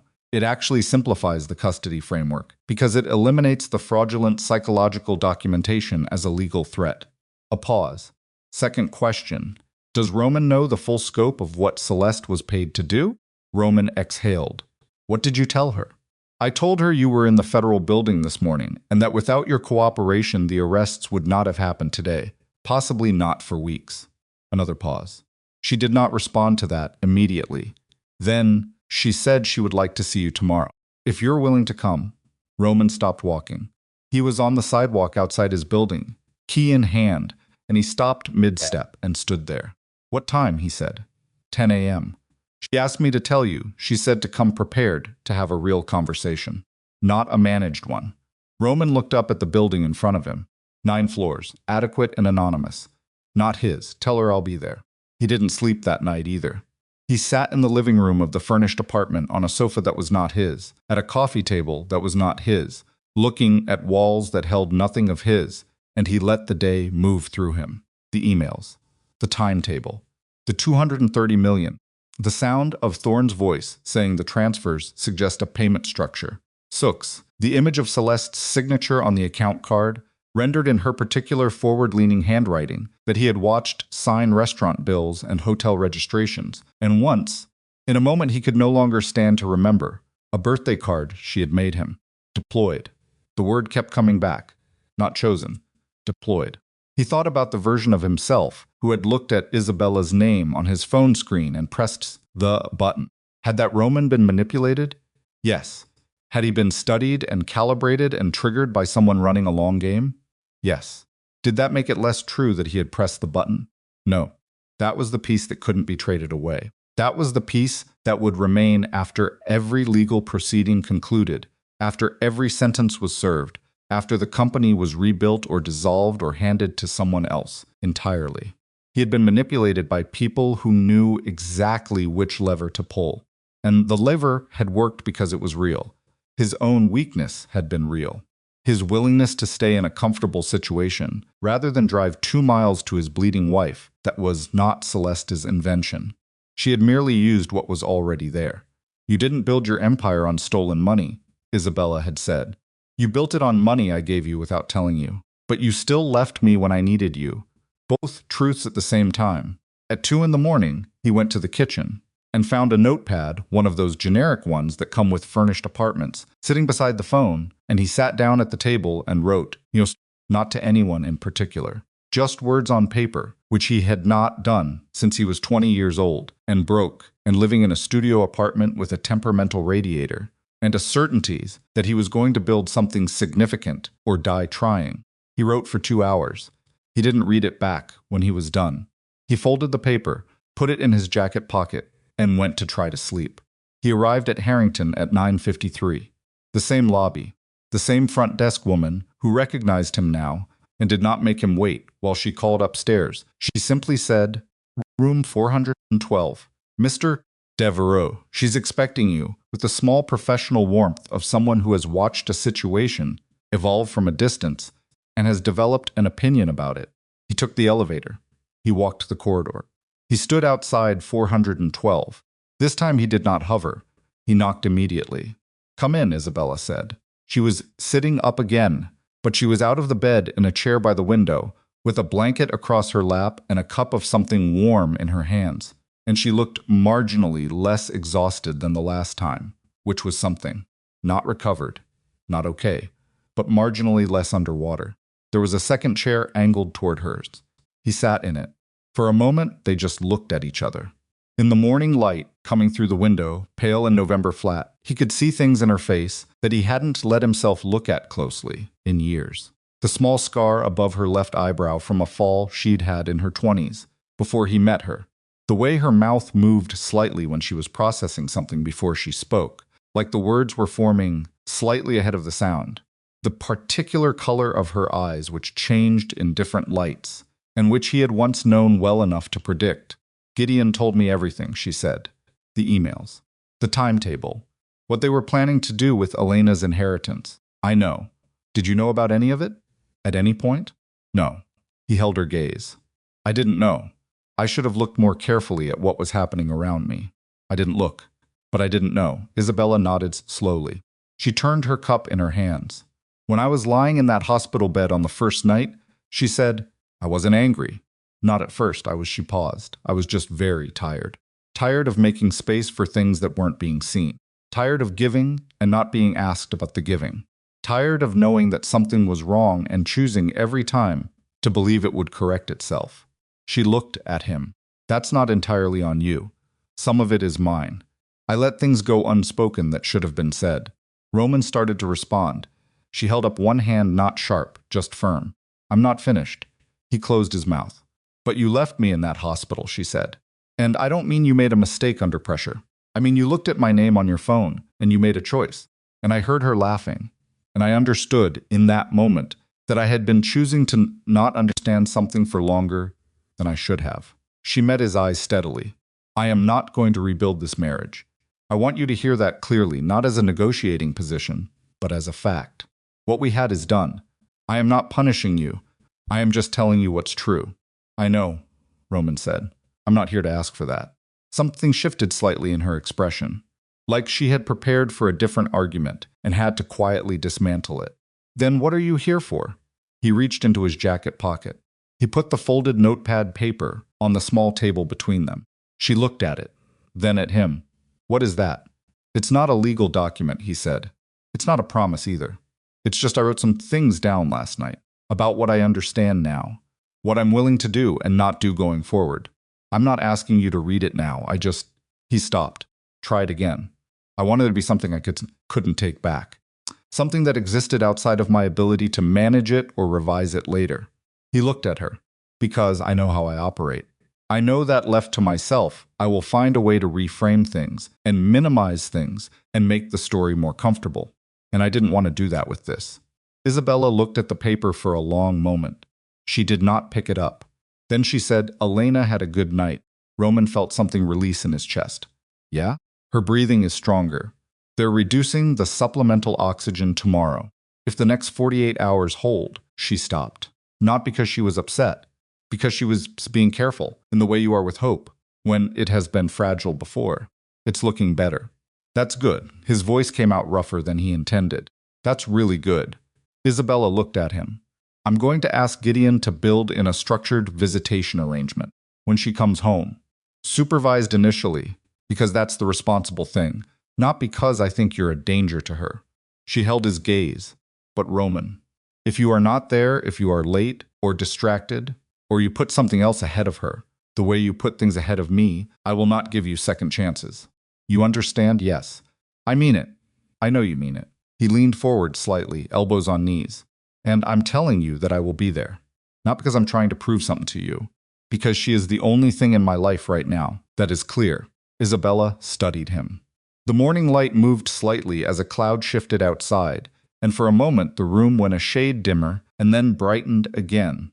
And in that brightening, Roman saw something in her face that he recognized from very early in their marriage, not love, not now, but its older cousin, the particular regard of a person who has decided to believe, provisionally, that another person is capable of becoming something. It was not forgiveness. It was the space where something else could grow if he did not waste it. His phone vibrated in his pocket. He did not reach for it. A minute passed. Isabella said, "You can check it. It might be Marcus." He pulled it out. It was not Marcus. It was a news alert. Breaking. Evelyn Devereaux and Celeste Raines charged with federal financial fraud, conspiracy, and obstruction. Devereaux Holdings founder Roman Devereaux named as cooperating witness. He showed her the screen. Isabella read it. She was quiet for a moment. Then she said, "It's going to be a lot of noise." "Yes." Reporters at the hospital, probably at Gideon's office. She pressed her lips together briefly. "I don't want Elena's name in any of it. I'll have Marcus issue a statement today. Nothing about Elena. Nothing about you beyond what's already in the public record." He put the phone away. "Whatever I can control, I'll control. Whatever I can't," he looked at her, "I'll get out of the way and let Shaw handle it." Something almost like a smile moved through Isabella's expression. Not quite, but close. "You letting someone else handle something," she said. "That's new." "A lot of things are new," Roman said. Outside the window, the city was doing what cities do, moving, indifferent, continuous. A siren somewhere in the middle distance, rising and then fading. The sound of a helicopter passing.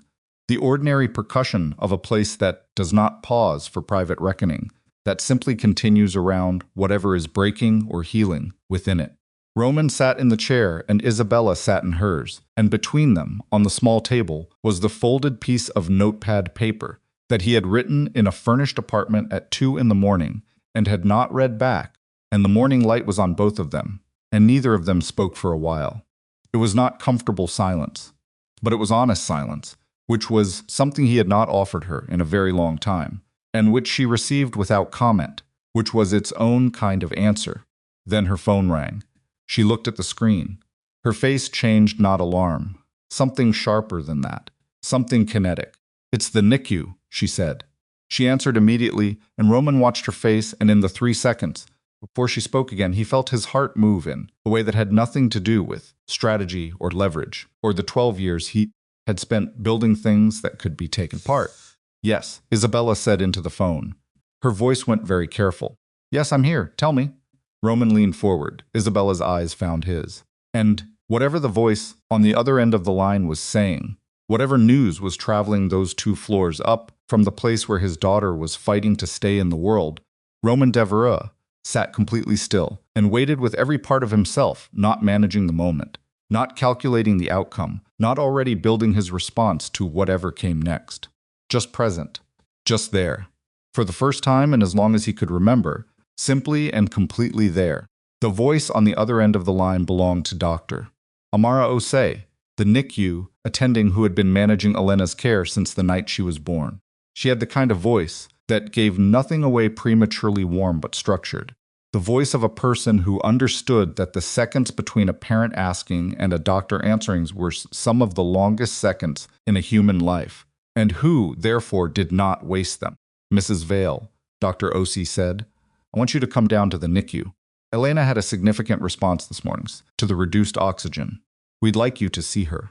Isabella's hand tightened on the phone. "Significant how?" "Significant in the right direction, doctor," Osei said, and the warmth in her voice moved forward a fraction, just enough. "She's breathing on her own. We want you here." Isabella was already standing, the blanket falling off her lap, her free hand reaching for the IV pole beside the chair, before she'd consciously decided to move. Roman was on his feet at the same moment, not because he'd heard the word, she hadn't put it on speaker, but because he had watched her face and her face had done something he hadn't seen it do in days. It had opened. "I'm coming now," Isabella said, and ended the call. She looked at Roman. Just for a second. There was too much in it to name not forgiveness, not warmth, not the erasure of anything that had happened. Just 2 people in a room who shared something that neither of them had built and neither of them could dismantle. And that thing was currently 2 floors below them, learning to breathe. "Come with me," she said. He didn't say anything. He just moved to hold the door. The NICU at Harrington was quieter than Roman had expected. He had built an image of it in his mind across the past week, clinical, alarming, full of machinery and urgency. And it was those things, but it was also unexpectedly still. The lights were kept low. The nurses moved with a particular economy of motion that came from understanding how much the small bodies in this room were affected by disruption. There were sounds monitors, the soft, rhythmic push of equipment, but they had a steadiness to them that was almost reassuring once you stopped fighting it. Dr. Osi met them at the entrance. She was tall, early 50s, with reading glasses pushed up on her forehead, and the manner of someone who had been doing this work long enough to have lost any artificiality about it.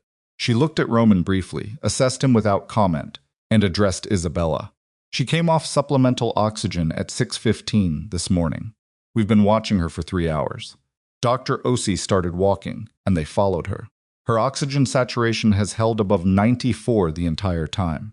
For a 31-week preemie at 12 days old, that's a real milestone, Mrs. Vale." Isabella nodded. She was holding herself very carefully, the way she'd been holding herself since the hospital, like a person, navigating a path where the footing couldn't be fully trusted, where the instinct was to move slowly and place each step deliberately. Dr. Osi stopped outside a section of the unit and turned. "She's awake. She's been awake for about 40 minutes. That's also new." She looked at Isabella. "You can hold her today, if you want." Something crossed Isabella's face that Roman looked away from, because it felt too private to witness directly. He heard her exhale, short, controlled, and then she said, "Yes, please." Dr. Osi led them to a station near the window. There was an incubator. Inside it, under the pale light, was the smallest person Roman had ever seen. Elena was 12 days old and weighed, as of that morning's measurement, 3 pounds and 1 ounce up from the 2 pounds 11 she had entered the world at. She was on her back with her arms slightly raised, the way newborns hold themselves, with the particular unconscious authority of a creature that has not yet learned to be anything other than exactly what it is. She had a monitoring lead on her chest and a pulse oximeter on her foot, but her face was clear, and her eyes dark and unfocused in the way of very new humans were open. Roman stood 2 feet back from the incubator and did not move. A nurse helped Isabella into position, sitting, supported, the incubator open, and transferred Elena to her with the practiced efficiency of someone who had done this hundreds of times and understood that the efficiency itself was a form of care. Elena made a small sound when she was lifted. Not distress. Something else. Something that sounded, to Roman's completely unprepared ears, like recognition. Isabella held her daughter against her chest and closed her eyes and did not make a sound, and Roman stood 2 feet away and watched and felt something happen inside him that he did not have language for and did not try to name. After a while, Dr. Osi touched Roman's arm lightly. "Would you like to sit closer?" He looked at Isabella. She had opened her eyes. She was looking at him over Elena's head, this tiny head covered in fine dark hair. This improbable specific person, and her expression was neither invitation nor refusal. It was simply the look of a woman's who was too full of one thing to have room for complication right now, and who was choosing to let him be in the room anyway. He pulled a chair forward and sat down beside the incubator, close enough to see Elena's face clearly, far enough to not crowd what was happening between mother and daughter. He sat there for 45 minutes and did not speak and did not reach for his phone and did not think about the federal case or the board or the news alerts that were accumulating somewhere in the world outside this room. He watched his daughter breathe. That was all. It was enough. It was more than enough.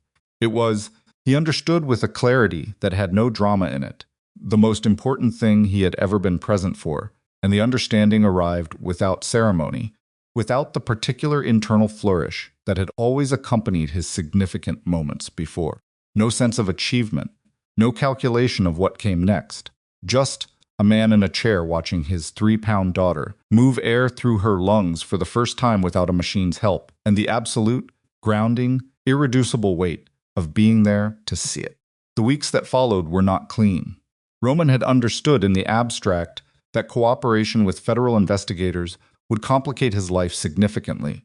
What he had not fully mapped was the specific texture of that complication the way it arrived, not in dramatic confrontations, but in accumulating administrative and legal proceedings that required constant attention while delivering no resolution, the way a wound that won't close keeps demanding management without ever being finished. The audit team worked through Devereaux Holdings for 3 weeks. They were thorough in the way of people who understand that thoroughness is its own argument in a courtroom. They found the $9 million in Evelyn's management fee structures as expected. They found the Swiss channel and the $4.3 million to Celeste's Delaware company. They found Dr. Vane's payments smaller, routed through a different intermediary, but traceable once you knew the shape. They found the private investigator's retainer, his reports on Isabella's daily patterns, the medical appointment tracking. They found, at the bottom of a file structure that Celeste had apparently believed was adequately obscured, a draft document.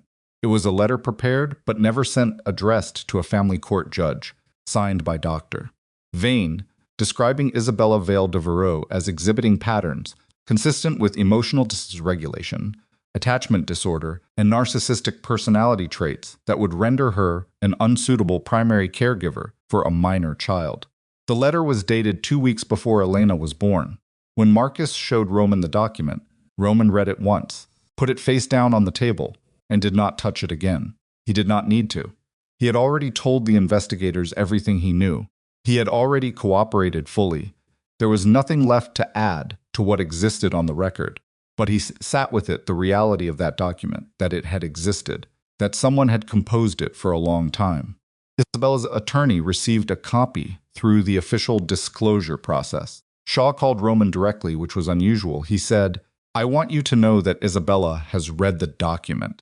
She asked me to tell you that she appreciates what you chose to do when you found out. She did not want that information to arrive without context."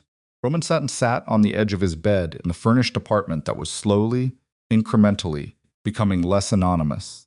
There were 3 things on the walls now. A photograph he'd found in a box him and Isabella at a dinner 3 years ago, both of them mid-law at something, neither of them looking at the camera. A child's mobile he'd bought because he was building a space for Elena's eventual visits and had stood in the store for 10 minutes trying to choose between options before picking the one that seemed like the kind of thing a person who was trying to do better would choose. And a page from the notepad, not the one he'd given Isabella, a different one with a single sentence he'd written at 4 in the morning and tacked up because he needed something on the wall that wasn't decorative. The sentence said, "You cannot change what you did. You can only decide what kind of person you will become after you finally stop looking away." He had not told anyone about it. It was not the kind of thing you told people. "Tell her I know," he said to Shaw. Celeste Raines entered a guilty plea on the primary counts of financial fraud and conspiracy, 11 weeks after her arrest. Roman was not in the courtroom. He had been told he was not required to be present, and he had chosen not to go, not because he was afraid of seeing her, but because his presence would have made the proceeding about him in ways that were not useful to anyone. He'd read the summary Marcus sent. The plea covered the Swiss payments, the fraudulent assessment scheme, and the conspiracy to obtain fraudulent custody documentation. In exchange for the plea, she received a sentence that included significant prison time and the full dissolution of Meridian Consulting Group and its assets. She did not speak publicly. She did not attempt to contact Roman. He received, 3 days after the plea, a letter through her attorney, 2 paragraphs, handwritten on plain paper in the forward-leaning script he recognized from the account card. He read it once in the kitchen of his apartment with his morning coffee, and then folded it and put it in the kitchen drawer, and poured the rest of the coffee down the drain and rinsed the cup. The letter said she was sorry. It said some of it had started as a job, and some of it had not stayed that way. It said she understood if he never wanted to hear from her again. He did not respond. He did not throw the letter away either, which he spent a few days trying to understand about himself before he arrived at an answer that was uncomfortable but honest. He kept it because destroying it felt like a performance of anger that he did not actually feel. What he felt was something flatter and more permanent, a kind of knowledge about his own susceptibility that he intended to carry forward rather than bury. You kept the things that reminded you of your own edges. It was cheaper than relearning them. Evelyn Devereaux did not take a plea. She retained the best available defense attorney, a woman named Harriet Gross, who had spent 30 years making federal cases more complicated than they needed to be. And she prepared to fight. Roman heard this from Marcus in the tone of a man who expected Roman to have strong feelings about it. Roman's feelings were not strong. They were the particular exhausted neutrality of a person who has processed something all the way to the bottom and come up empty-handed at the far end.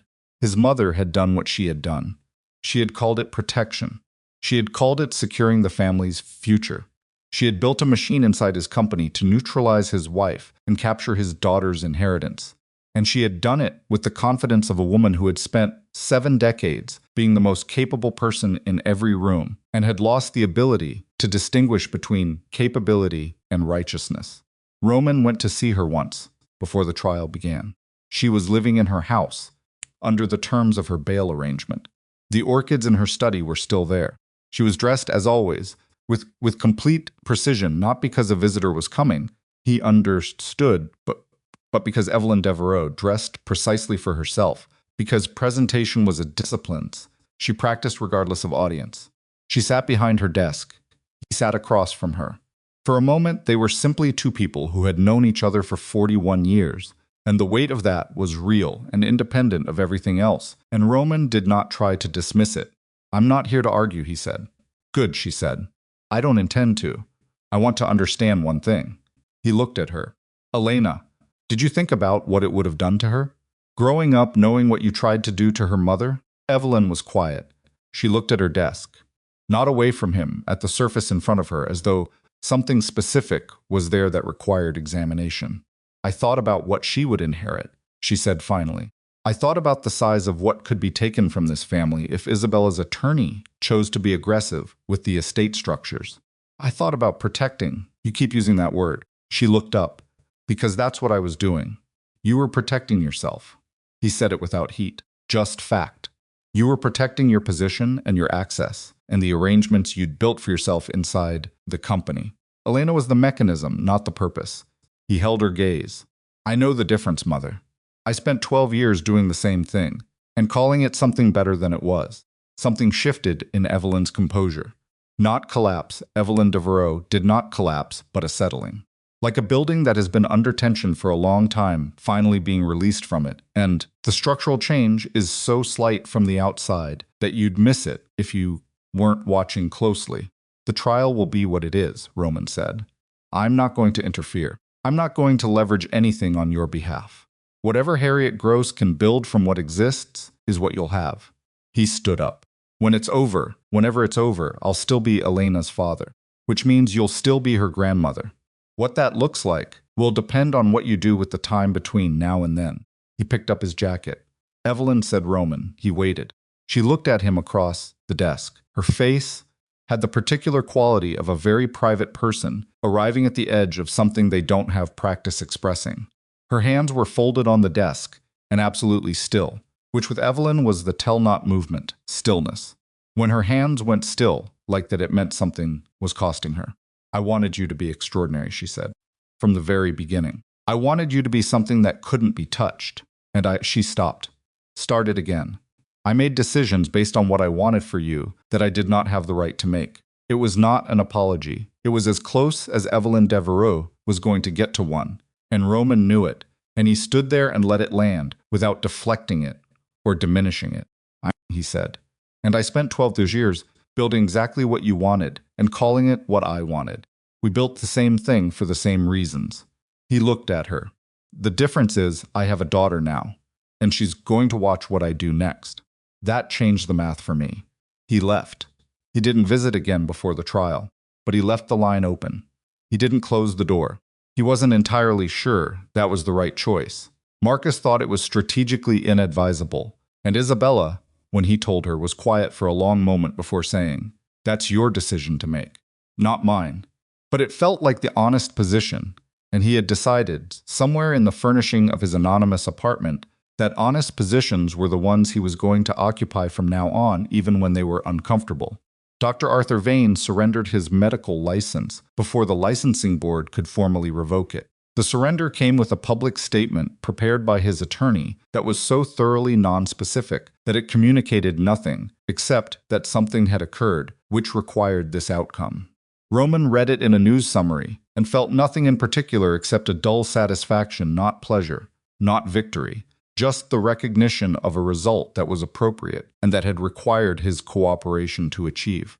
The private investigator who had compiled Isabella's dossier faced a separate proceeding connected to unlicensed surveillance activities and a civil complaint filed by Shaw's office on Isabella's behalf. He settled. The settlement amount was not publicly disclosed, but Shaw reported it to Isabella, who reported it to Roman in one of their increasingly regular coordination calls, with the same neutral tone she used for Elena's pediatric updates and schedule planning. Their calls were not warm. They were not cold either. They were functional and honest in a way that felt, after everything, like something worth protecting. Elena came home on a Tuesday in late January. She weighed 5 pounds 2 ounces. She had her mother's nose and Roman's jaw, and the particular absolute certainty in her expression that's to very small people who have already survived more than most adults are ever asked to. Isabella carried her through the front door of the townhouse, which Isabella had moved back into, having had the nursery repainted and added a few things and removed the reading lamp and replaced it with a different one, brighter, because she no longer wanted to live in the particular careful dimness she'd been managing in before. She carried Elena in both arms and walked through the doorway and into the house that was hers now, entirely and without complication, and Roman was on the front step. He had not been invited inside. He had not expected to be. He was there because Shaw's office had coordinated Elena's homecoming date with his schedule, and because Isabella had approved his presence, and because he had driven over and stood on that front step with a soft-sided bag containing 3 things, a onesie in pale yellow, a small knitted hat he'd been given by his neighbor, an older woman named Mrs. Cabrera, who had knocked on his apartment door one morning with a casserole and an interest in his situation that was entirely sincere, and a card that he'd written himself and rewritten 4 times, before getting it to a version he could stand behind. Isabella paused in the doorway. She looked at him. Then she looked at Elena. Then she turned Elena slightly so that Elena's face was oriented toward the light, which meant toward Roman. "Elena," Isabella said quietly, "this is your father." Roman stood on the front step and looked at his daughter's face. And the only thing he was certain of in that moment was that he was not going to say anything that would require editing later. So he didn't say anything. He just looked at her.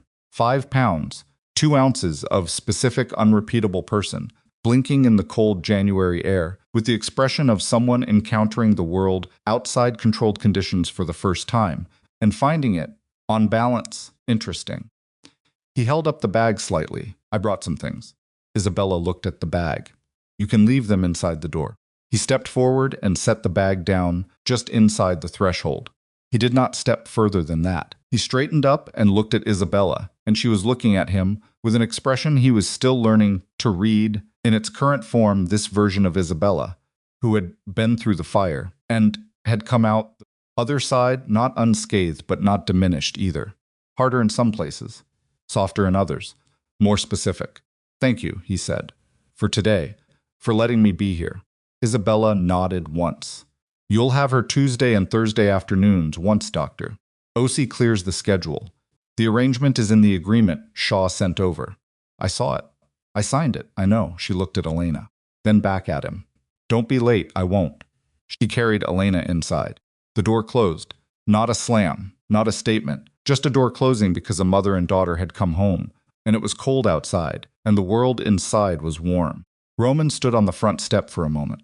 The neighborhood was mid-morning quiet. Someone's dog walked past on a leash, its owner on a phone call, neither of them paying Roman any attention whatsoever. A delivery truck was at the corner. The bare winter trees along the sidewalk held the cold light in a particular way, all branch and structure, nothing obscuring the shape of things. He walked down the steps. He got in his car. He sat there for a few minutes in the way he'd been sitting in cars a lot lately, not avoiding going somewhere, just giving himself the space to feel the full weight of a moment before it became the past. He had learned, in the months since November, that this was something he had never done before. He had always moved immediately to the next thing. The next decision, the next position to take, sitting still in a feeling, was new. It was not comfortable. He was getting her at it. He drove to his apartment and went upstairs and changed out of his jacket and stood in the kitchen making a sandwich for lunch. Nothing complicated, just bread and meat and mustard. The kind of meal you make when you're feeding yourself without making a production of it. And he looked out the window at the city and let himself be a person in a kitchen making a sandwich and felt the extraordinary ordinariness of it without rushing through to something else. His phone buzzed on the counter. A text from a number he'd been seeing more frequently in his contacts, Dr. Sylvia Park, his therapist, whom Marcus had finally successfully convinced him to see, and whom Roman had initially approached with the same energy he brought to board meetings, which Dr. Park had declined to match and had instead waited out with the patience of someone who had done this a very long time. Her text was a reminder about Thursday's appointment. He confirmed it. He ate his sandwich. He looked out the window. Evelyn Devereaux was convicted on the primary financial fraud counts after a 7-week trial. Harriet Gross was good, she had been right about that. But the documentation was comprehensive, and Roman's prior cooperation had established a timeline that the defense could not effectively contest. Evelyn was sentenced to 31 months in a minimum security facility and required to make full restitution of the funds identified by the audit. She did not look at Roman when the sentence was delivered. He was in the courtroom because he thought he should be not for her, not for himself exactly, but because disappearing felt like a performance of distance he hadn't earned. She sat very straight. Her hands were folded in her lap. When the judge finished speaking, she turned and looked at Harriet Gross and said something quiet that Roman could not hear. He left before the room cleared. In the hallway outside the courtroom, Marcus caught up to him and walked beside him without speaking for a full minute, which was its own form of kindness from a man who generally found silence professionally uncomfortable. Then Mark said, "You okay?" Roman thought about it. "Not really," he said. "But I'm going to be." Marcus nodded. He seemed to find that acceptable. The board meets next month to discuss the operational restructuring. Gerald Fitch has been asking about your availability for a consulting role, not operational advisory, I heard. Are you interested? Roman pushed through the courthouse door into the gray February air. He stood on the steps and looked at the street. "Tell Gerald I'll think about it." "Give me 2 weeks, 2 weeks," Marcus repeated. Then Roman, "For what it's worth, I've known you a long time. What you did here, the cooperation, all of it, there are not many people who would have done it. More people should," Roman said. He meant it without self-congratulation, just as a statement of fact about the world he intended to exist in going forward. He descended the courthouse steps and walked to his car alone, and the city did what it always did, moved around him, without acknowledgement, without ceremony, without pausing to confirm or deny whether the things happening inside people on its sidewalks were significant. He found, increasingly, that he didn't need it to. Spring arrived the way it does in that city, not dramatically, not all at once, but in increments that you notice only in retrospect. One morning the light is different. One afternoon you're outside without the instinct to pull your jacket tighter. The bare trees have color in them that wasn't there the week before. Elena was 3 months old. She had grown into a person with opinions. She had an opinion about being put down when she didn't want to be, and an opinion about a particular song that Isabella sang to her, and an opinion about the light that came through the window of Roman's apartment on Tuesday afternoons, which she tracked with the absolute concentration of someone to whom visual information was still entirely new and therefore entirely interesting. Roman's apartment was different by then. Not dramatically, he had not redecorated or bought furniture that announced anything. But there was a corner of the living room that was Elena's, with a playmat and a bouncer, and the mobile he'd chosen from the store, and a small basket of things that were specifically hers. There was food in the kitchen that he cooked rather than ordered, because Dr. Park had suggested in her quiet way that the act of preparing something, taking raw ingredients, and making them into something that sustained a person was a useful counterweight to the tendency to acquire things rather than build them. He had tried it and found she was not wrong. The Tuesday visits ran 2.5 hours. He was never late. He had been early every single time, which Elena didn't notice, but which was not for Elena's benefit, it was for his own, because he had decided that the discipline of early arrival was something he could do consistently, and that consistency was what he was building now, one visit at a time, one unremarkable afternoon at a time. He changed diapers. He held her while she slept on his chest and looked at the ceiling of his apartment and thought about nothing in particular, which was also new. He read to her from a board book about a duck that Isabella had put in the bag with her things, because even at 3 months, apparently, the duck was a known quantity. He fed her a bottle with the particular care of a man who had learned, under a nurse's guidance on his first supervised visit, exactly how to hold her head and angle the bottle and watch for the cues that said she was done, before she said so. He was not good at it yet. He was getting better. On a Thursday afternoon in April, Roman arrived at the townhouse for the handoff. Isabella answered the door with Elena on her hip, and something in her expression that was different from the versions he'd been seeing across the winter, still measured, still careful, but less defended. Like a house where someone had opened a window for the first time after a long season of keeping everything closed. Elena reached for Roman's lapel when she saw him, both hands grabbing the instinctive claiming motion of an infant who has decided that something is hers. Something moved through Roman's face that he didn't try to manage. Isabella watched it.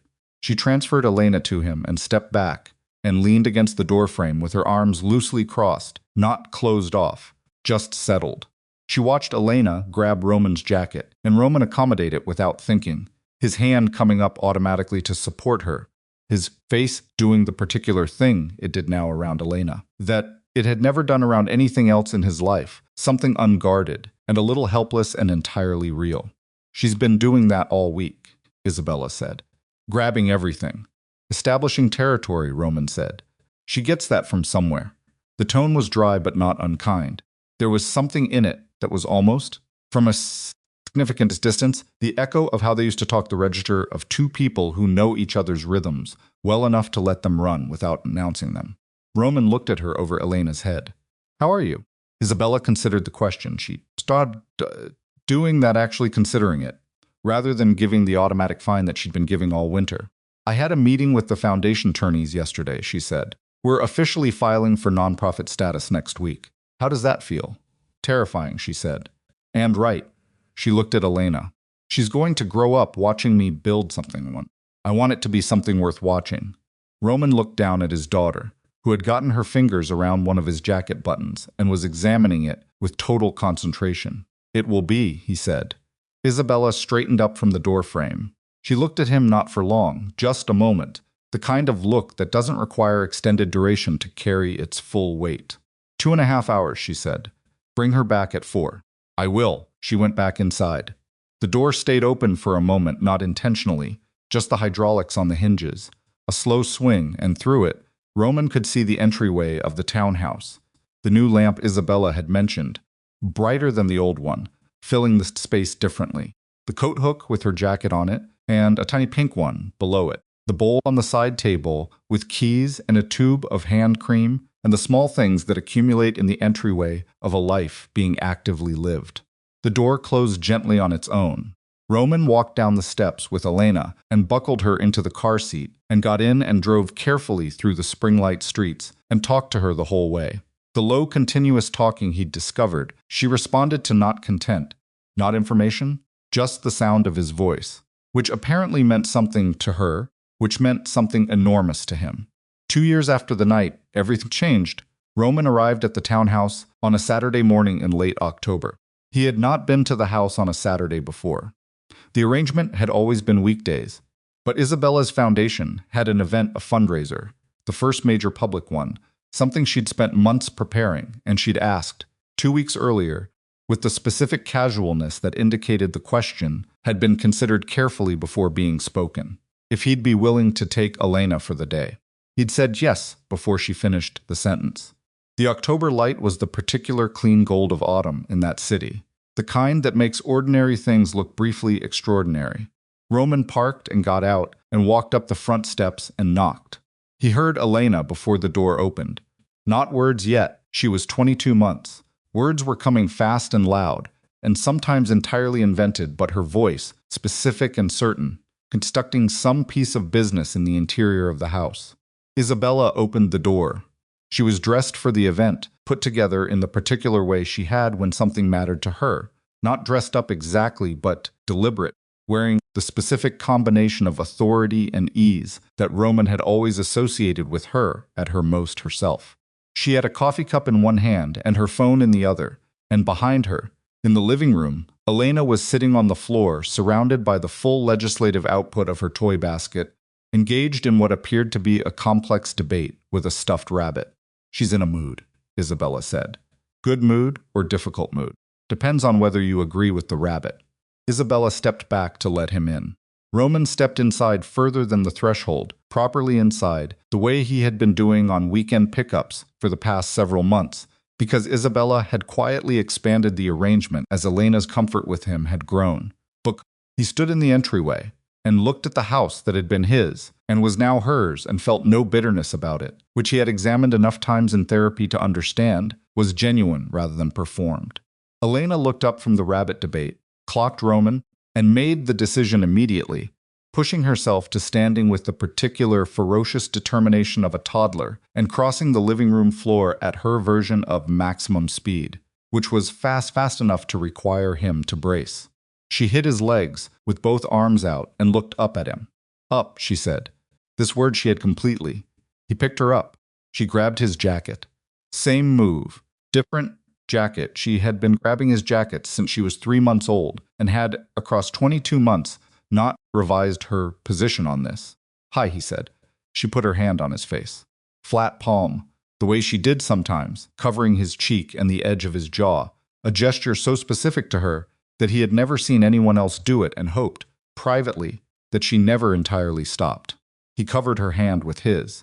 Isabella watched this from beside the door, coffee cup raised to her mouth but not quite drinking, and her expression in that moment was one that Roman would carry for a long time, not the love she had once looked at him with, which was something different and which was gone and which he did not ask for anymore, but something that recognized him, something that had worked through the wreckage of what they had been and had found, on the other side of all of it, a version of him that was worth acknowledging.